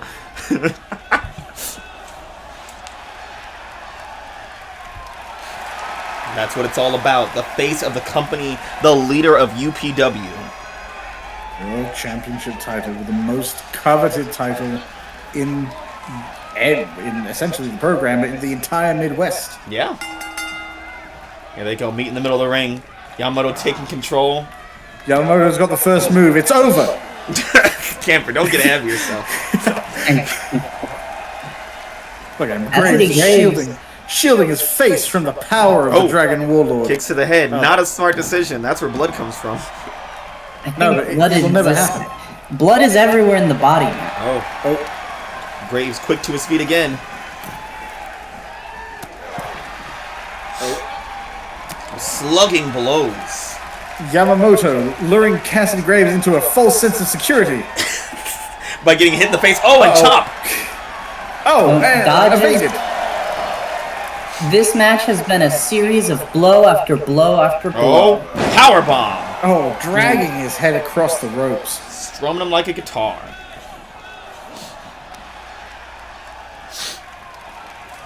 Oh, kick right across the jaw. Now, to the chin. I feel like Adrian Yamamoto is looking to make Cassidy Graves bleed and beat him, because I feel like that's a more impressive feat than just beating Cassidy Graves straight up. No, like I said, we have personal communications. He's said that's not his plan. He wants to keep kicking him in the head. Oh! Well, because that's where your spirit is. What a Mayorana! I think much like blood, your spirit exists everywhere in your body. Oh, fighting out of that one. I wouldn't know, but Yamamoto I trust. Punch to the gut. Right into the barricade and a kick to... Oh, man. Just a Yamamoto. series of powerful attacks. Now, Yamamoto's got to remember, Cassidy Graves does have champion's advantage here, which means a count-out will not guarantee him the title. All it will guarantee him is an unsatisfying end to this. Yeah, it's always a dangerous game dealing with a champion outside the ring. Uh-oh. Uh-oh. Oh, drop kick to the back. Oh. Ooh, right into the Count is corner. getting really high. Yeah. Oh my God, the combination punches. Count is at 8. Adrian, what are you doing? Oh, Graves, get up! Graves Get up in the again. ring! Thank In God. at 9. Okay. Wow. The ref seemed to be waiting for Cassidy to enter the ring. Counted. You know what? I'll take Yamamoto it. now. Taking advantage here. Oh, here comes raining these fists down. We've seen this before. Graves practically defenseless. Striking the spirit. Graves are rolling out. And Yamamoto finding a destiny of some sort out there. I don't even know what he was aiming at. Well, if his plan is to not draw blood, he's doing a very good job by not hitting Cassidy Graves at all. Cassidy Was that a Graves strategy, not pulled hitting Cassidy Graves at all? Cassidy Graves was performing an underhanded maneuver of leaving his spirit behind in that position, so that Yamamoto thought that's where he was. Are you saying Cassidy Graves' astral projected so Adrian Yamamoto missed? I'm not saying he didn't. Cassidy Graves getting hit in one of the most easy to draw places to draw blood, the nose. And yet, no blood at all, proving... Here he goes. The signature leg drops. Oh, Cassidy Graves read it. Leg drop, unfortunately missing Cassidy Graves. Oh, now he's dragging him over to the ropes. Adrian Yamamoto trying to keep on the offensive. Cassidy Graves seeming to be fine. Just as we saw last pay-per-view, a breakout with Elliott Rhodes. Cassidy Graves just calmly moving around the ring, not taking anything too crazy, taking his time. Yeah, if I remember correctly, Cassidy didn't even bleed in the fight against Rhodes. Yeah. So I don't know how well that Evasions plan of and Yamamoto counters. is going to work. Uh-oh. Both of our contenders managing to evade We've and seen counter this around. into the gory special. Turning his body into a torture rack. The For ease that he Adrian. pulls him up in there. Yamamoto fighting out of it. Arm drag.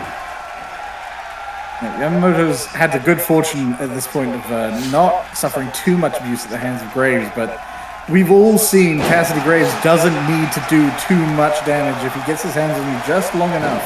Oh, going for a pin right now. That's a bit optimistic. Oh, going for a rope break, but instead choosing to kick out. Uh-oh. On his back on Cassidy the outside. Graves up top. He's going to jump all the way from there? Oh, he wants Yamamoto up. Oh, man. This guy's insane in the membrane. Oh! Chop! A brain chop right across the skull. From the top rope to outside of the ring. And you'll notice he kept his eye on his opponent the entire time and Didn't landed jump backwards the at blow. all. Not once. What a man. Didn't even think about jumping backwards, it turns out. That's our real world champion for now. Camper, you like Cassidy Graves, don't you? But I could never say I don't respect Cassidy Graves. I just think he's going to lose this match. Cassidy Graves in the ring. Is he gonna let the count go up, or is he gonna reset it? I don't know. Well, it's up to Honestly, Yamamoto. Oh, Honestly, resetting it the kind of count. looked like he was mean mugging the referee for a second there. It looked like he was. I think he was mouthing the referee, "Stop counting." Unfortunately, the rules are the rules. Uh oh. Oh no. It Things might are be not time to looking clock good. in. We're going in to the graveyard shift. shift. Now, we've never seen Adrian Yamamoto Yamamoto's tap out. been here before. We have not seen Adrian Yamamoto tap at the graveyard shift because when Cassidy first beat him, he didn't even have to use it. He just slammed his body into the ground over and over again. Yeah, Yamamoto is unlikely to submit, but even if he doesn't submit, it's still damage to the arm, the elbow, and the muscles. Uh-oh. Adrian Yamamoto finding a second wind here. Going for that lariat Karis. Oh, he's got him lined up. Oh, knee. Oh, knee to the chest. Everyone knows that's where the least amount of blood in the body is. The Putting the chest. full weight onto Cassidy Graves. Oh, he's suffocating his spirit. Oh! Uh-oh. The miss with the knees. I can't believe his spirit moved. Oh, Jawbreaker breaks it up.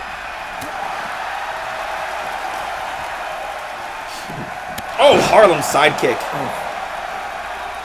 Oh, he's charging up these leg drops again.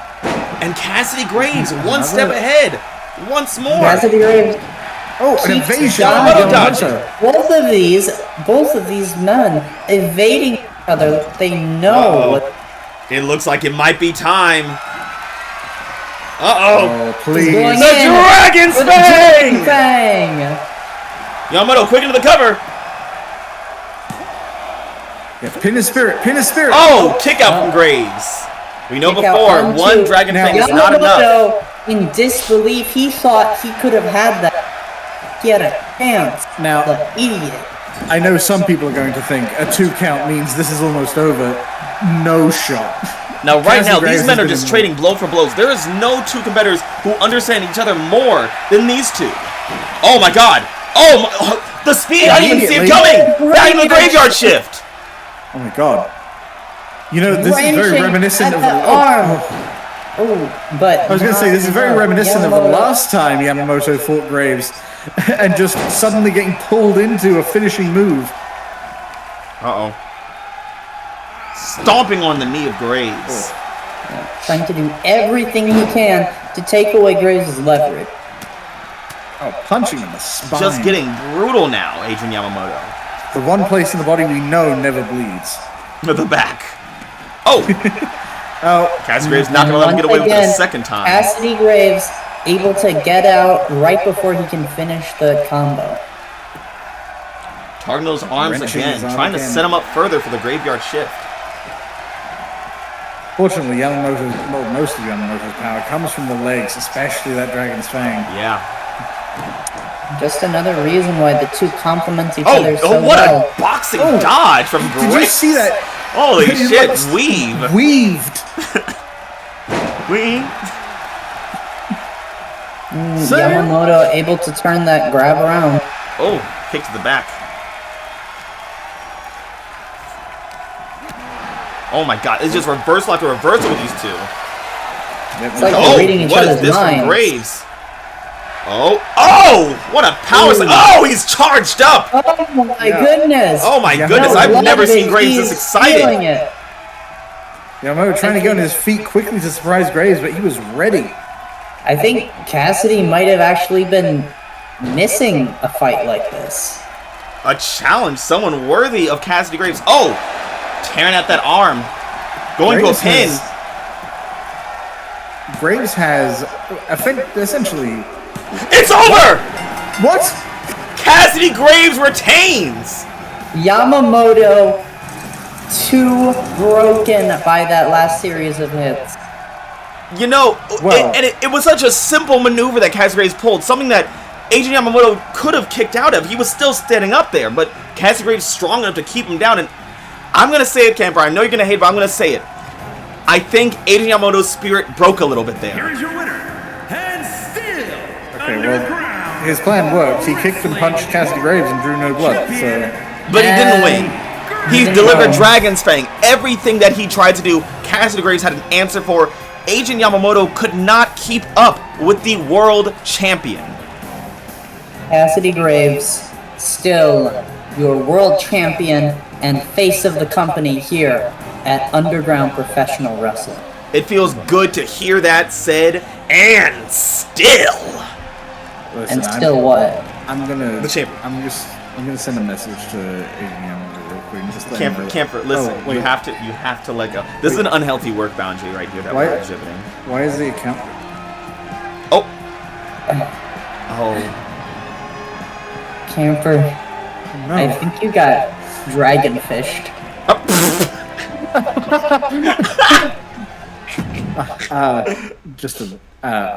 I'll go talk to him backstage. We'll figure this out later. Well, that is the end of tonight here in good old St. Louis, Missouri at Borrowed Time. We had some title changes. We had some title retains. It has been insane. We have Alexia, Quinn, and Richie Rivera as our Borrowed Time winners. The champions better be ready. Omar threw his fucking shot right through the ropes and into a table as JT retains the men's championship.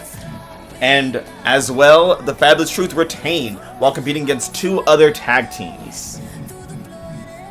However... Meanwhile... Rachel Votta...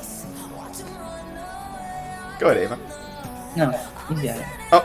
Meanwhile, Rachel Votta proves herself to everyone and takes home the Women's World Championship from Kennedy Jordan, solidifying herself as a true member here in UPW. And in the men's tag team division, we have the Lucha Dragons finally putting themselves on top, toppling the since winning it undefeated men's tag team champions. And as always, the reigning, defending, undefeated world champion of UPW, Cassidy Graves, reigns supreme. Yeah, whatever. He's cool like this. Camper, it's okay to be upset. I'm not upset. You sound a little upset. Camper, how much money did you lose?